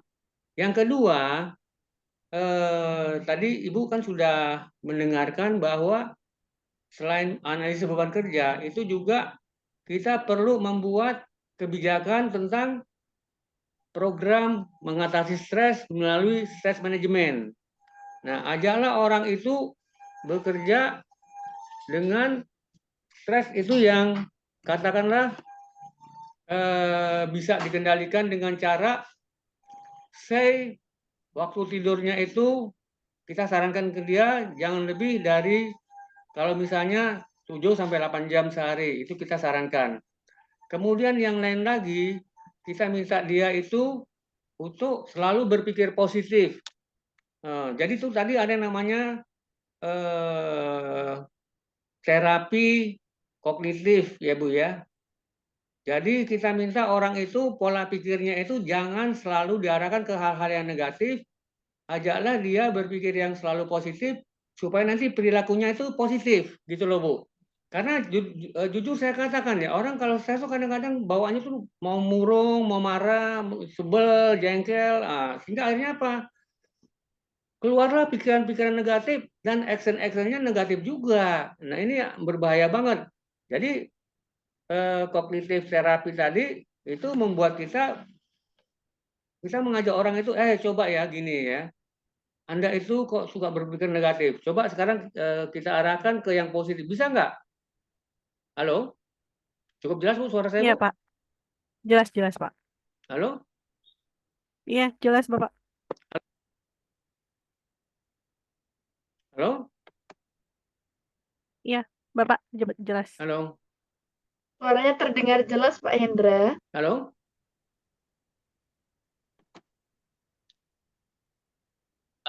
Saya khawatir soalnya tadi yang saya lihat tuh slide aja sih soalnya ya.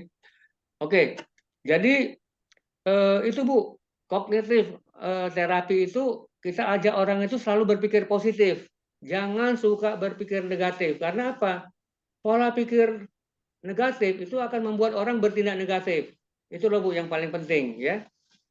Jadi selain beban kerjanya itu disesuaikan, tapi pola pikir. Jadi dua hal ini aja Bu yang kita jangan terlalu nuntut macam-macam gitu loh Bu. Demikian Bu. Kira-kira gimana? Bisa nggak dikerjakan Bu?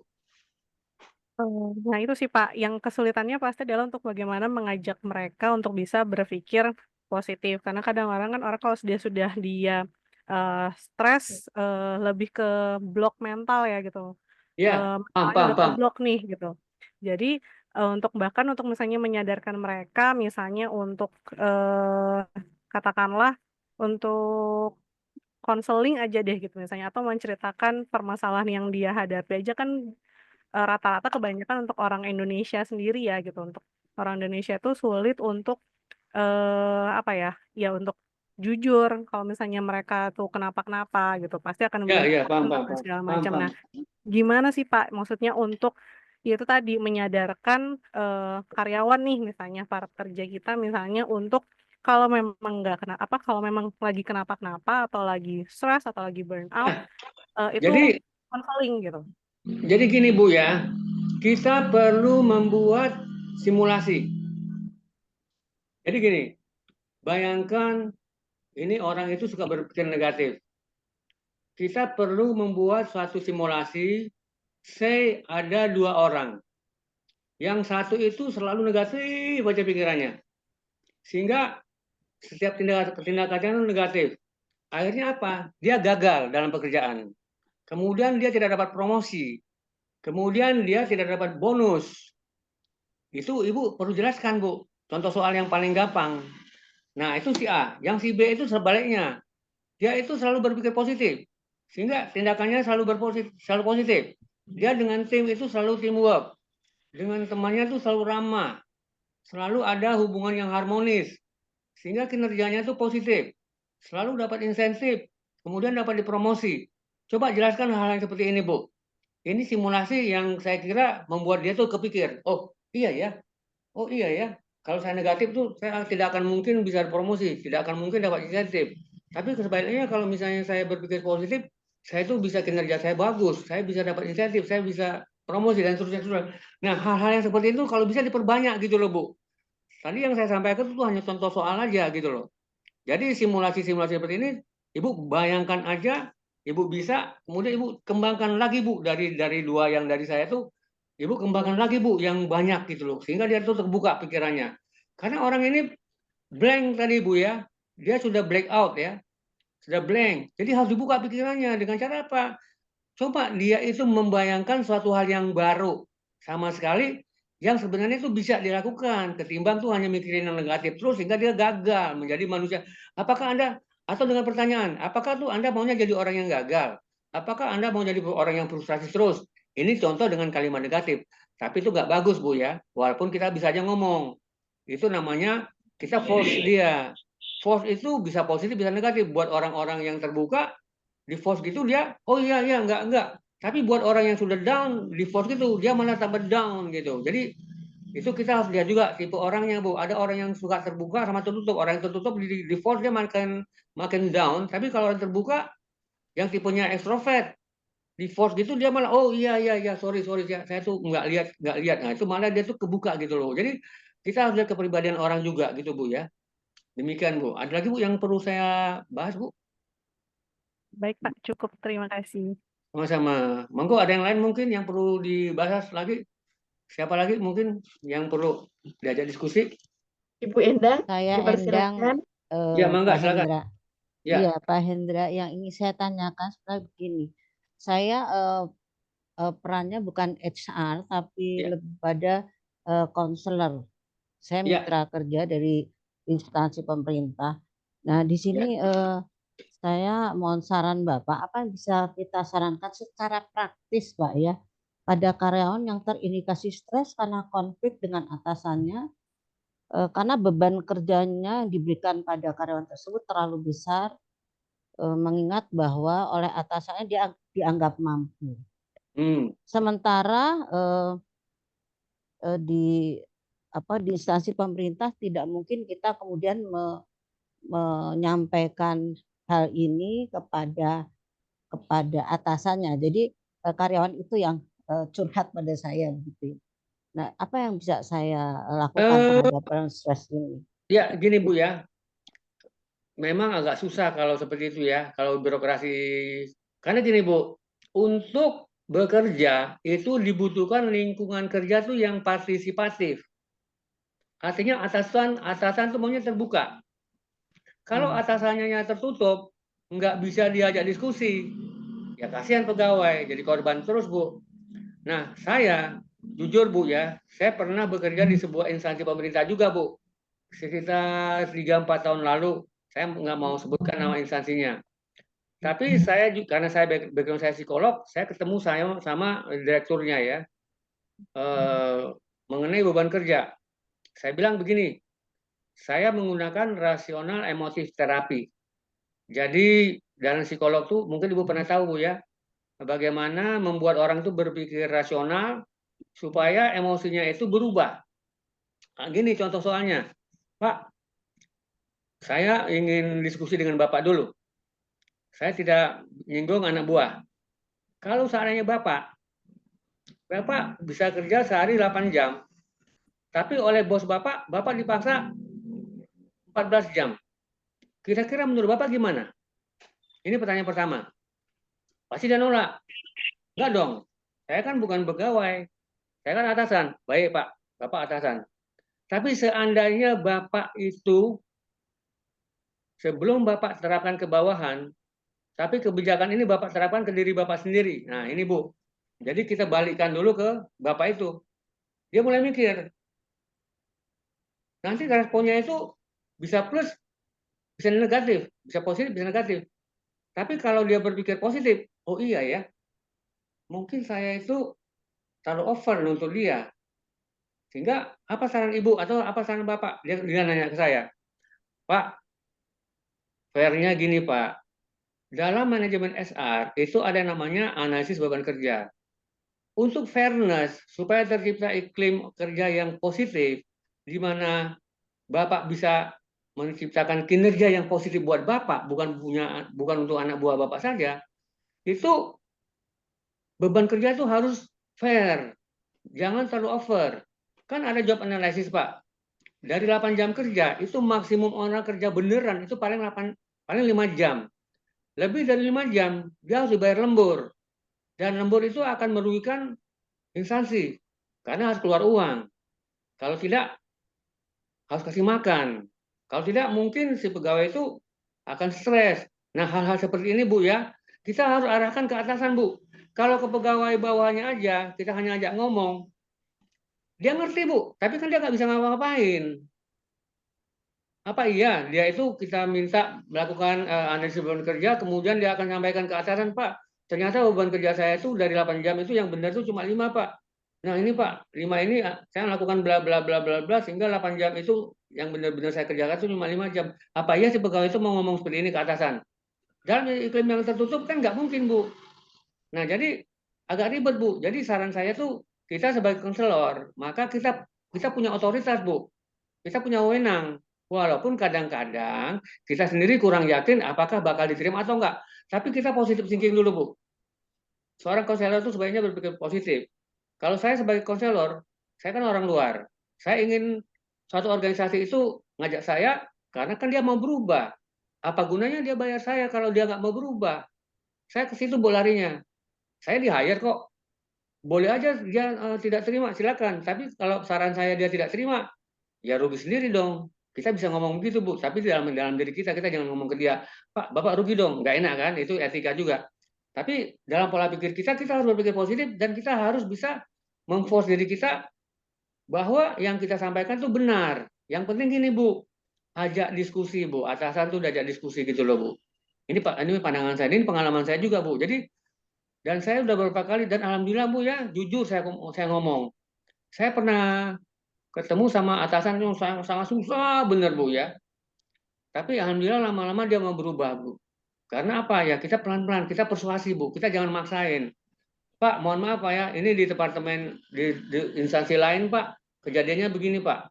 Kejadiannya begini Pak. Bapak kalau nggak percaya, nanti Bapak saya akan ajak ke tempatnya Pak, atau saya akan undangnya orang itu kalau perlu ya, dengan persetujuan dia datang ke tempat Bapak. Nah, kita perlu hal-hal yang seperti itu. Itu simulasi, Bu. Simulasi ini penting, Bu ya. Karena apa? Kita itu ingin membuat orang itu berubah itu dengan simulasi, gitu loh, Bu. Simulation thinking namanya, Bu. Jadi simulasi itu membuat orang itu terbuka gitu loh, Bu. Itu tuh masukan dari saya gitu, Bu. Gimana kira-kira, Bu? Ya, Pak, terima kasih. Hanya menurut saya yang Bapak sampaikan tadi bisa saya lakukan kalau saya bisa berdialog dengan atasannya. Tapi Iya, yang terjadi adalah sesi ini hanya konseli dengan konselor. gitu. Jadi saya harus memberikan semacam kayak eh, apa ya, konsultasi praktis ya, seperti cara apa yang bisa dia lakukan untuk mengatasi stres. Ya, Saya juga ya, kesulitan karena nggak mungkin saya ya, bicara sama atasannya gitu. ya, Jadi biasanya bentuknya ya, bentuk laporan, kemudian andai kata dia mengalami gangguan lebih spesifik dan itu mengganggu kinerja, saya harus merujuk ke eh, psikolog lah, ya, dikonseling ya, ya. lagi lebih lanjut gitu. Nah, pertanyaan saya lebih pada untuk sementara secara praktis saja apa yang bisa saya sampaikan pada Ya, pegawai ya, ya. ini Kalau gitu. misalnya Ibu mau seperti itu ya, ini jujur saya ngomong Bu ya. Hmm. Ini kita perlu pakai triknya orang Jawa, Bu. Orang Jawa itu kan punya teknik yang sangat bagus, Bu. Dia nerima aja dulu, Bu. Dia apa-apain dia nerima dulu, Bu.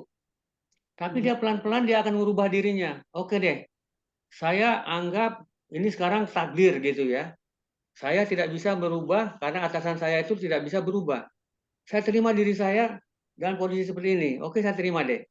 Tapi saya tidak mau diam. Saya akan coba pelan-pelan merubah diri saya dan saya akan coba pelan-pelan merubah kinerja saya supaya makin bagus, makin bagus, makin bagus. Sehingga lama-lama atasan itu tertarik dengan saya dan lama-lama dia tuh bisa ngajak saya tuh diskusi. Gitu loh, Bu. Jadi ini trik yang kita perlu, ini rasional emotif terapi buat si pegawai supaya pegawai itu juga pola pikirnya itu dirubah ke arah hal yang positif dan ke arah yang merangsang dia itu terbuka dan dia juga mau lama-lama ngomong ke atasan. Karena repot juga Bu kalau pegawai itu lama-lama nggak mau ngomong ke atasan, lama-lama dia tuh stres sendiri gitu loh Bu. Dan ini yang saya kira tidak bagus kalau buat saya ya. Saya ini orang yang rewel kalau di kantor Bu ya. Saya kalau ditekan oleh atasan, saya pelan-pelan Bu ngomong ke atasan. Teknik saya itu macam-macam. Kadang-kadang saya beliin buku, kadang-kadang kalau bukunya mahal saya kopiin buku, kadang-kadang saya buat surat atau saya buat proposal kecil-kecilan sehingga atasan itu baca. Apa maksudmu Indra? Gini loh Pak, ini Pak di tempat lain tuh kemarin waktu balance scorecard Bu ya, yang waktu saya menerapkan balance scorecard pertama kali di Antam tuh tahun 2000-an. Ini saya udah agak lama Bu ya, saya pulang dari Singapura, saya jelaskan, Pak ternyata perusahaan-perusahaan maju itu kalau mau maju itu dan menerapkan balance scorecard Pak. Apa tuh balance scorecard? Saya jelaskan bla bla bla bla bla bla. Pak, kalau Bapak punya waktu 2 hari, saya akan sampaikan Pak presentasinya Pak.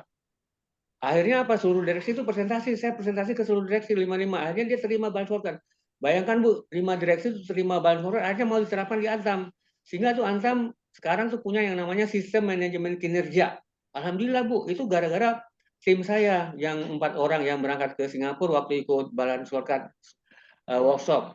Itu saya pengaruhi diri saya pelan-pelan dan saya pengaruhi atasan pelan-pelan Bu. Tapi tentunya saya cari direksi yang paling bisa saya pengaruhi gitu loh Bu.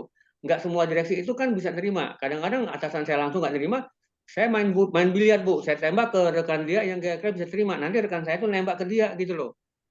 Jadi seperti main biliar gitu loh Bu. Jadi saya cari orang yang paling dekat dengan saya, bisa diajak ngomong, kemudian nanti dia akan mempengaruhi atasan saya, sehingga atasan saya itu mau berubah. Itu trik saya Bu. Jadi carilah, ini simulasi loh Bu. Ini yang saya sudah jelaskan ini simulasi dan alhamdulillah ini berhasil Bu. Saya main biliar Bu di kantor Bu ya. Jadi biliar ngomong tuh biliar. Jadi pakai biliar gitu loh Bu. Mungkin ini bisa dipraktekkan kalau misalnya Ibu bisa gitu loh Bu. Gimana kira-kira Bu? Iya, mungkin dari apa yang Bapak sampaikan tidak sepenuhnya bisa saya lakukan ya, tapi Ya, selama ini yang saya lakukan atau yang sudah saya lakukan terhadap kasus ini adalah kemudian akhirnya saya merujuk pada psikolog, kemudian disampaikan pada psikolog itu untuk dikonseling dan dilakukan terapi. Terapinya ya tadi acceptance kognitif tadi. Itu. Jadi kemudian ya saya nggak ikut lagi karena kan saya tahapnya di tahap awal ya. ya paham, paham, Udah, paham. ya gitu itu Paham, Pak. paham, paham. Tapi biasanya memang kemudian instansi itu kalau memang dia perlu ya saya akan dipanggil lagi biasanya untuk menjadi konselornya lagi ya. Oke, paham, paham, paham. Paham Bu. Ya itu Pak. Terima Oke. kasih banyak Pak Hendra. Sama-sama Bu. Mungkin ada lagi yang lain kali silakan. Terima kasih Ibu Endah. Mungkin Pak Tri Widodo yang sudah siap on kamera. Enggak, silakan. Mohon maaf saya minum ya, banyak minum soalnya lagi haus nih. Ya, mungkin izin bertanya atau mungkin sharing sedikit dengan Pak Indra. Ya, Kebetulan semoga. saya di kantor kan sebagai supervisor membawai beberapa anak buah.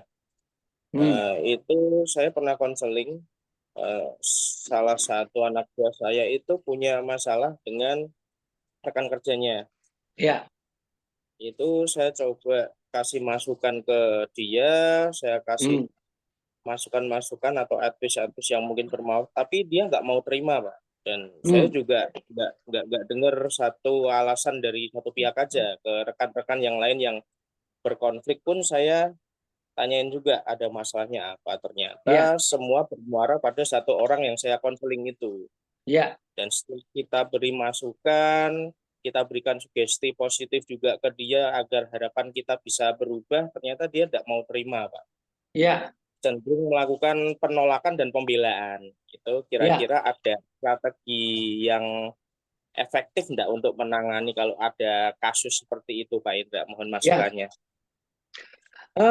itu saya tadi jelaskan tentang rasional emotif terapi, Pak ya. Iya, Bagaimana merubah orang itu emosinya itu dengan merubah pola pikirnya, Pak.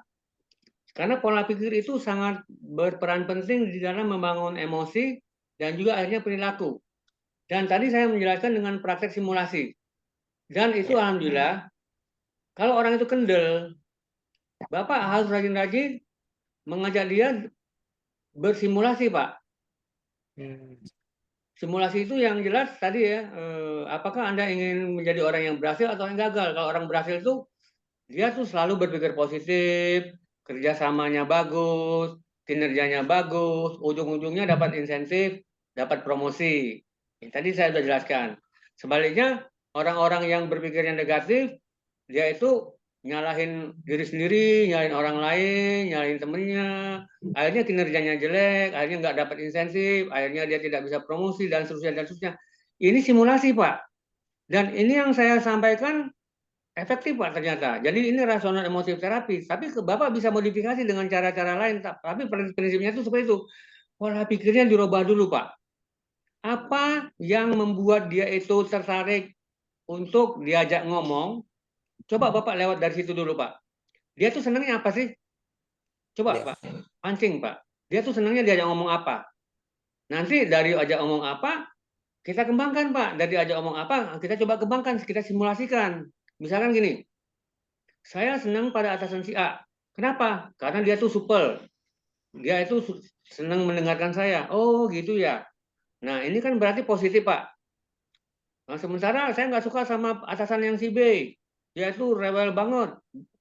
Nah, ini kan kita dapat gambaran dua tipe atasan, Pak. Nah, maka Anda mungkin nggak nanti kalau jadi atasan yang si A atau yang si B. Nah, ini kita simulasi, Pak. Kalau ini atasan yang ini yang supel, kemungkinan itu dia sukses. Kenapa ya? Karena dia itu terbuka, dia itu kinerjanya bagus, dia sering dapat insentif, bisa dipromosi. Sementara yang satu lagi itu dia itu bandel, dia itu suka jelek-jelekin dirinya sendiri, jelekin orang lain, kinerjanya jelek, nggak dapat insentif, nggak dapat promosi. Nah, ini kan kita mengembangkan dari yang dia suka tipe atasan, Pak. Sekarang apa lagi gitu loh, Pak. Jadi kita harus pancing dari apa yang dia suka. Dari situlah kita coba kembangkan simulasi gitu loh, Pak. Itu saran saya, Pak. Karena kalau kita nggak tahu apa yang dia suka, biasanya tuh orang pasti suka terhadap sesuatu, Pak. Apakah benda, apakah orang, apakah lingkungan, apa sajalah. Nanti dari itu baru kita kembangkan, Pak, simulasinya, Pak. Ya, simulasi yang positif dan negatif sehingga dia tuh nanti diarahkan ke arah yang positif gitu loh, Pak. Itu saran saya Ya, demikian ya, Pak. Ada lagi, Pak, kira-kira? iya. Ya, bisa saya terima. Dan sebagian yang sampaikan Pak Indra juga sudah saya lakukan, Pak. Dari apa yang anak buah saya sukai itu juga kebetulan saya sebagai leader kan terbuka dengan anak buah saya. Iya, Jadi iya, iya. lumayan dekat, Pak. Kita juga tahu yang disukai apa, yang itu kita kan juga pendekatan personal juga. Iya, Jadi iya. makanya saya bilang tidak hanya mendengarkan alasan dari satu orang ini, tapi kita juga menanyakan dari rekan yang lain. Iya. Dan cenderung yang lain malah penerimaannya bagus, malah minta Ya. tolong ke saya, Pak, tolong dikasih tahu biar dia bisa berubah. Kita juga Ya. cari kerja nyaman. Dan yang saya konseling itu kebetulan kinerjanya bagus, Pak. Cuman Ya. memang untuk sikapnya ke teman-teman atau ke rekan kerjanya itu yang dianggap Ya. agak mengganggu bagi yang lain, Pak. Ya, ya, Karena paham, mungkin Bang. dia yang terlalu over confident atau mungkin dia merasa lebih mampu daripada yang lain, karena saya mengutamakan kerja sama tim daripada kerja individu, Pak. Jadi Ya, biar ya, ya. Bagus, Pak. Bagus, Pak. semua merasa nyaman, tidak. Oke. Kalau gitu gini, Pak. Bapak perlu terapkan team building, Pak. Team building. Bapak pernah nggak bikin training team building, Pak? Halo, Pak Sri? Halo, Pak Sri? Bisa dengar suara saya? Mungkin terkendala sinyal, Pak. Koneksi, Pak Hendra. Hah? Bisa dengar suara saya nggak, Pak Sri? Halo, Pak Sri? Pak Sri? Koneksinya mungkin ya. Oh, gitu. Oke, kalau gitu kita Iya. lewat dulu. Nanti kalau Pak Sri balik lagi deh. Coba deh yang lain lagi mungkin yang ada mau diskusi lagi, mangga silakan. Baik, persilakan. Ada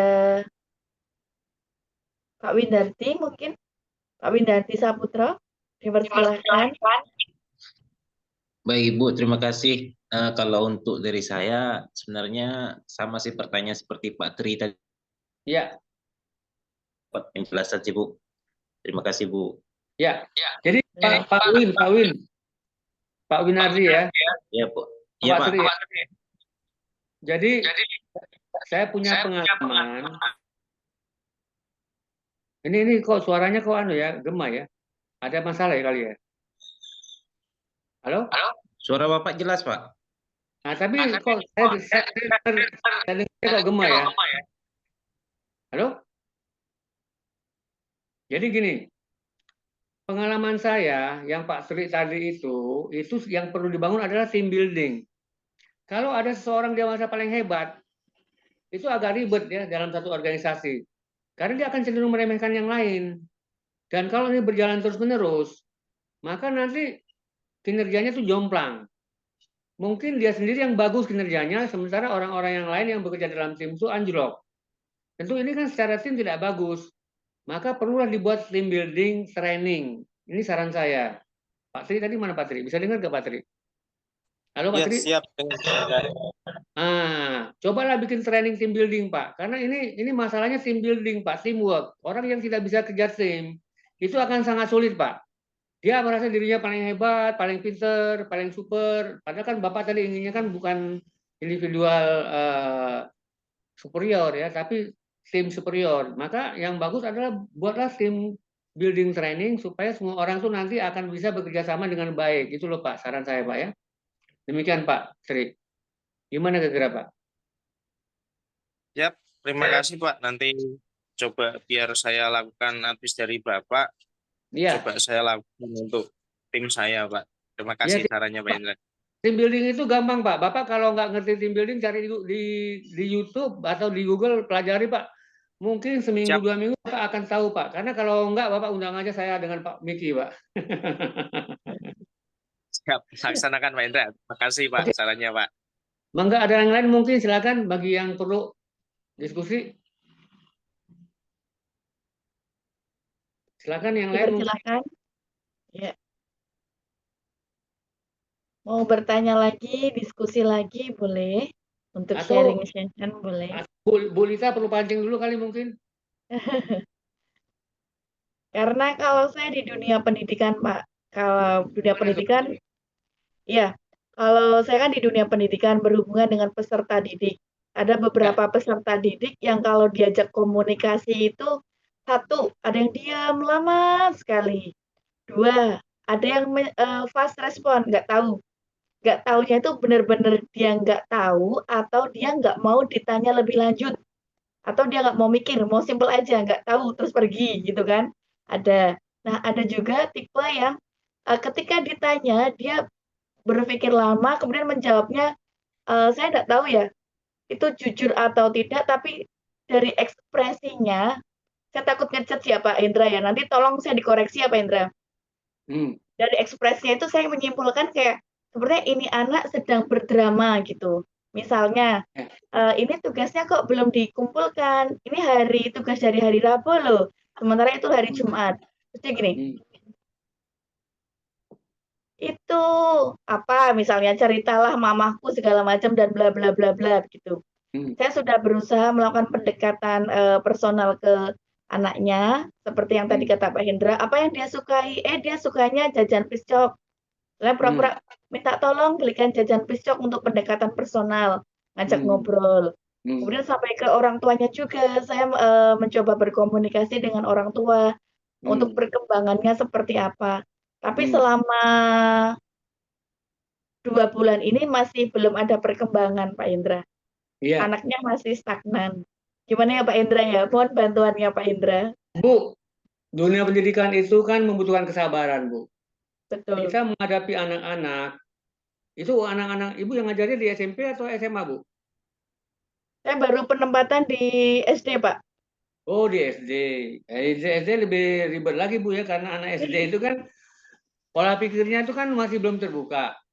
Iya. Dia diajak ngomong tuh gampang-gampang susah, Bu. Kita nggak perlu terlalu banyak berharap, Bu. Mungkin kalau Bu dapat anak yang bisa nurut aja tuh bagus, Bu. Tapi kan nggak semua anak tuh kan gampang nurut. Yang paling gampang itu ya antara nurut dengan enggak. Ya, jadi kadang-kadang dia nurut, kadang-kadang dia enggak. Jadi gini, Bu.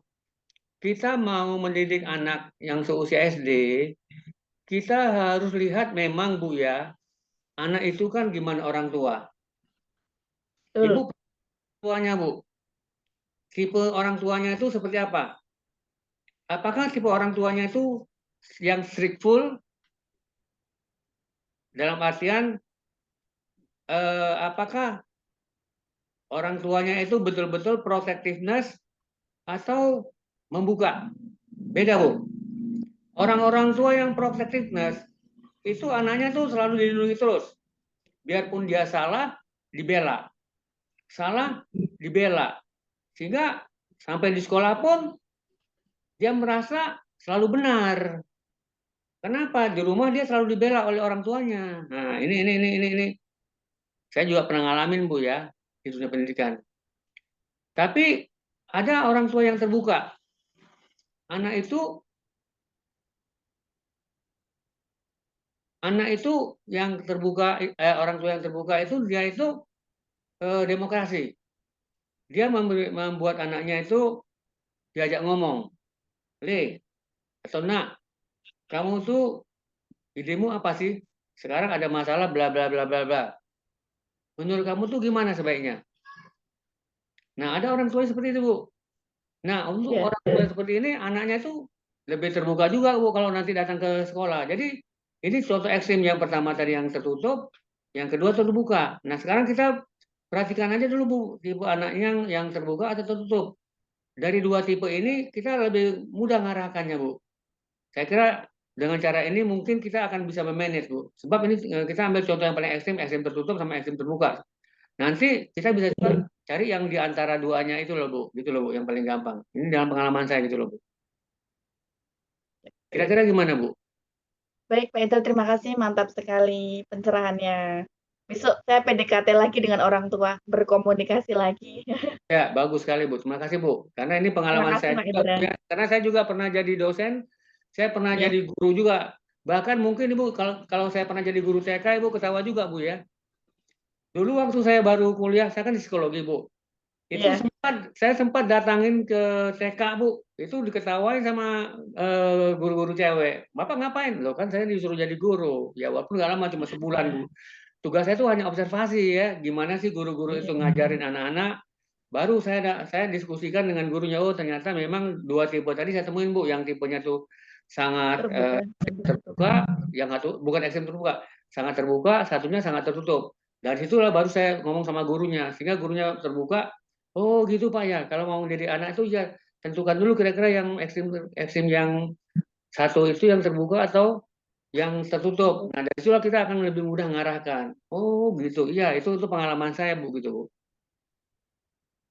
Oke, Baik, maka terima kasih. sekali. Yang lain silakan kalau masih ada. Dari Pak Miki mungkin kalau ada Pak Miki diskusi. Oke, mungkin sampai tunggu pertanyaan dari teman-teman lain ya. Ya, Jadi terkait dengan pertanyaan Patri, mungkin dari ceritanya ya kan dari berapa ini ya, berapa bawahan lah ya. Jadi ada yang konseling memang kena, dan terakhir kan ini nggak kena ya. Jadi mungkin saran saya untuk Patri ya, sama untuk kita-kita semua, ya, memang dalam pendekatan psikologi ini kita ada 3 macam ya untuk ya, ada bawahan, yaitu satu tuh mentoring, ya. coaching, dan konseling. Konseling. Kalau saya dia kasusnya Patri itu memang nggak cocok karyawannya. Dia kan punya kemampuan. Jadi dia Ya, kalau kita pakai konseling nggak cocok. Ya ya, lebih cocok kita akan pakai coaching. Ya ya, Patri bisa cari referensi coaching itu apa. Ya ya, paling tidak pakai mentoring ya. Kalau pakai konseling itu tidak masuk ya. Jadi ya, masing-masing pendekatan itu masing-masing ada positif, ada negatifnya ya. ya, Tergantung orang punya gejala atau punya masalah apa yang kita ya. alami ya. Kali cerita dari kasusnya Patri, saya merasa yang orang ini lebih cocok kita pakai coaching ya, pendekatan coaching. Nah itu Ya. tambahan dari saya. Oke. Makasih Pak Miki. Saya kira benar Pak Miki. Jadi tadi saya lupa itu menyinggung 3 hal tadi Pak. Benar Pak. Jadi memang untuk orang-orang tertentu tuh kalau nggak cocok dengan apa namanya konseling, dia bagusnya coaching. Bagus tuh Pak. Thank you Pak. Mungkin ada lagi yang lain-lain yang perlu diskusi. Silakan, Bu Lisa. Ada lain yang perlu diajak diskusi, Bu? Monggo, dipersilakan untuk Bapak Ibu yang lain.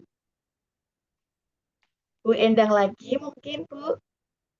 Mau sharing session. Pak Sri atau Pak Winardi mungkin? Atau ada Bu yang lain? Ratutari. Atau Pak Monggo. Hendra mau menambahkan pengalaman Pak Hendra. Misalnya ada kasus, ada case apa, terus solusinya seperti apa gitu Pak Hendra. Pak Hendra kan pengalamannya luar biasa ya, apalagi di Antam. Saya itu kan yang paling saya sukai itu kan manajemen kinerja, Bu, dalam organisasi. Halo? Iya Pak Hendra. Karena saya tuh dianggap orang yang paling sukses membangun manajemen kinerja sehingga itu sampai sekarang balance scorecard itu dikembangkan dalam organisasi di Antam itu menjadi contoh buat BUMN-BUMN lain. Itu yang pertama. Yang kedua, saya itu juga punya kecenderungan untuk sebagai mediator. Kalau ada yang konflik, saya sering dipanggil oleh atasan saya untuk bagaimana supaya konflik itu bisa resolve. Nah, dalam pengalaman saya, konflik itu kan nggak mungkin dihindari dalam satu organisasi. Walaupun kadang-kadang konflik itu bisa terbuka, bisa tertutup. Terbuka itu artinya orang itu saling menyerang antara satu grup dengan grup lain atau satu orang dengan orang lain. Tertutup, kadang-kadang dia nggak mau ngomong. Anteng-anteng, tahu-tahu ujung-ujungnya kinerjanya jelek. Ujung-ujungnya nanti di akhir-akhirnya ada yang frustrasi, ada yang stres. Nah, ini yang tertutup gitu ya. Nah, saya itu selalu berusaha untuk menangani 2 tipe konflik ya, baik yang terbuka maupun tertutup. Nah, dalam pengalaman saya, kalau terbuka memang yang paling gampang itu kita ajak diskusi. Karena tuh orang tuh bukan orang pegawai itu kalau sudah bekerja itu bukan orang bodoh. Pada prinsipnya tuh mereka adalah orang yang punya apa ya, kecerdasan yang mumpuni, cuma kadang-kadang seperti tadi ada yang egois, ada yang merasa paling pintar, ada yang merasa minder, ada yang merasa. Nah, ini kan hal-hal seperti ini kadang-kadang akhirnya mengganggu kinerja. Nah, pelajarilah kepribadian-kepribadian orang dulu di dalam menangani konflik. Yang paling ekstrim kan kepribadian itu 2, extrovert sama introvert.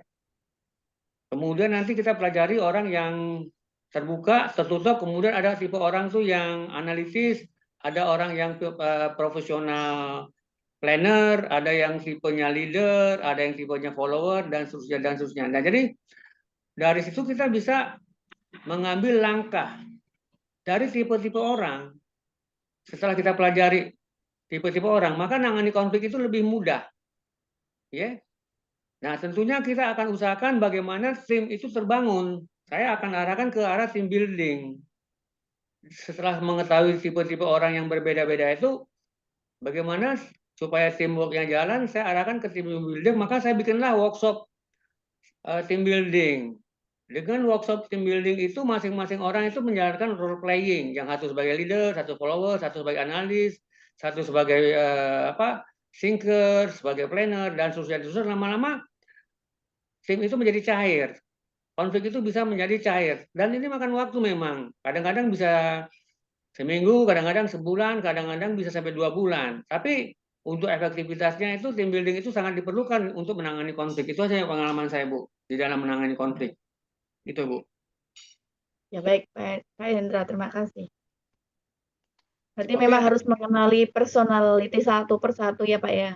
Ya, ini penting, Bu. Walaupun kita nggak bisa secara detail, secara umum aja, Bu, gitu ya. Kita ajak ngomong, lama-lama kita tahu. Kita kan kita ngajak ngomong kira setengah jam, kita tahu tipe orang ini kayak apa sih. Betul. Introvert, extrovert, thinker, analitis, planner, leader, tipe follower, itu dengan setengah jam. Atau kalau misalnya kita mau agak lama ya mungkin ngobrolnya 1 jam. Tapi ini memang takes time ya. Tapi untuk bagusnya memang kita harus kenali pribadi-pribadi, ya mau nggak mau agak lama mengenal orang itu. Jadi nggak mudah mengenal orang itu, Bu. Nah, dari situlah nanti kita bikin focus group discussion gitu loh, Bu. Kemudian nanti baru teamwork, team building gitu loh, Bu. Gitu loh, pengalaman saya gitu ya. Baik. Terima kasih Pak Hendra untuk pembelajaran yang luar biasa, saya yang baru penempatan di tempat kerja baru. Jadi Ya, mungkin ada lagi yang lain, silakan. Baik, silakan dipersilakan Bapak Ibu. Ibu Endang sepertinya sudah unmute. Pak Joko, tadi saya lihat ada Pak Joko ya? Iya, itu sudah keluar Pak. Oh gitu. Iya. Sepertinya sesinya sudah selesai Pak Miki, bagaimana? Saya sih ikutin saja ya. Kita closing statement, nanti kita tutup aja ya. Ya, Oke. Baik Bapak Ibu, mohon izin sebelum saya closing statement, dipersilakan untuk on kamera terlebih dahulu, dan untuk Pak Indra bisa close materi ya Pak ya. Kita akan mengadakan foto bersama. Oke. Sebenarnya ini sudah bisa sih Pak, cuman Pak Hendranya nanti tertutup sedikit. Ya, oke. Sebentar saya tutup materinya ya. Baik. Ini agak sedikit susah nih, agak lupa saya. Materinya, bentar, materinya, bentar ya. Mana nih materinya malah? Aduh. Close nanti juga enggak apa-apa Pak, ini masih bisa kok. Baik Bapak Ibu yang saya hormati, terima kasih sekali sudah bersedia pada malam hari ini belajar bersama kami, diskusi bersama HR Wikipedia Indonesia, menambah ilmu, menambah pengalaman, tentunya yang sangat menyenangkan. Ya Pak Indra? Sudah Pak? Sudah. Baik, Bapak Ibu, semoga pada manajemen stres materi pada malam hari ini yang sudah dipaparkan oleh Pak Hendra banyak manfaat untuk kita semuanya dan bisa kita aplikasikan di tempat kita kerja masing-masing. Tentunya juga bermanfaat dan dapat menyelesaikan permasalahan yang ada di tempat kerja kita masing-masing. Baik Bapak Ibu, mohon izin untuk mengambil gambar. Silakan pose tercantik dan tergantengnya. Saya akan melakukan sesi foto 2 kali, 1 gaya resmi dan 1 gaya bebas ya. Karena sudah tidak politik, boleh ya Pak Miki? Boleh, boleh. Boleh ya? Kan sudah tidak tahun politik ya. Baik. Untuk sesi resmi terlebih dahulu. Oke. Siap. 1, mohon izin Ibu Endang. Ya. 2, 3. Oke, baik, ganti gaya bebas. Bentar, oke. 1, 2, 3. Terima kasih. Selamat malam dan selamat istirahat Bapak Ibu Selamat malam. semuanya. Terima kasih Pak Mikir, Ibu Lida dan kasih rekan-rekan semua. semua. Siap. Terima kasih Bu Endang, Bapak Winardi, Sama-sama. Ibu Tari, Selamat Pak malam. Tri, Bye. Pak Sampai jumpa Hendra, lagi. Pak Miki. Bye. Silakan. Ya. Bye-bye. Ya. Terima kasih. Pak Bye-bye, Hendra, kita Pak pernah Miki, ketemu Bu di Lida. Antam, Pak Hendra. Iya, Bu. Kita Gimana, pernah Bu? ketemu di Antam. Saya dulu bantu di Hey. Oh, iya, Bu ya. Nangannya apa Ya, dulu, Bu? ya, dengan Ibu Susana Winata dulu di Oh, Hey. Ibu nangannya apa? Iya, Kinerja. Bapak masih muda banget waktu itu. Masih ganteng, Bu ya? Masih ganteng ya, Bu Masih ya. ganteng. Dunia Masih, kecil ya, bisa ketemu di ya, sini masih ya, Bu ya. berondong. Masih Oh, Waduh. berondong. iya, iya. Saya mohon maaf, Bu, saya lupa ingat. Rasanya memang saya pernah lihat Ibu, tapi saya agak ragu bener nggak nih ya? Faktor U. Faktor Faktor U. ya, Bu ya. Iya, iya, iya. Oke, Bu. Terima Oke. kasih, Bu. Oke, Makasih Pak Malam, Miki, Terima Pak kasih. Hendra. Selamat malam. Selamat Ya. istirahat.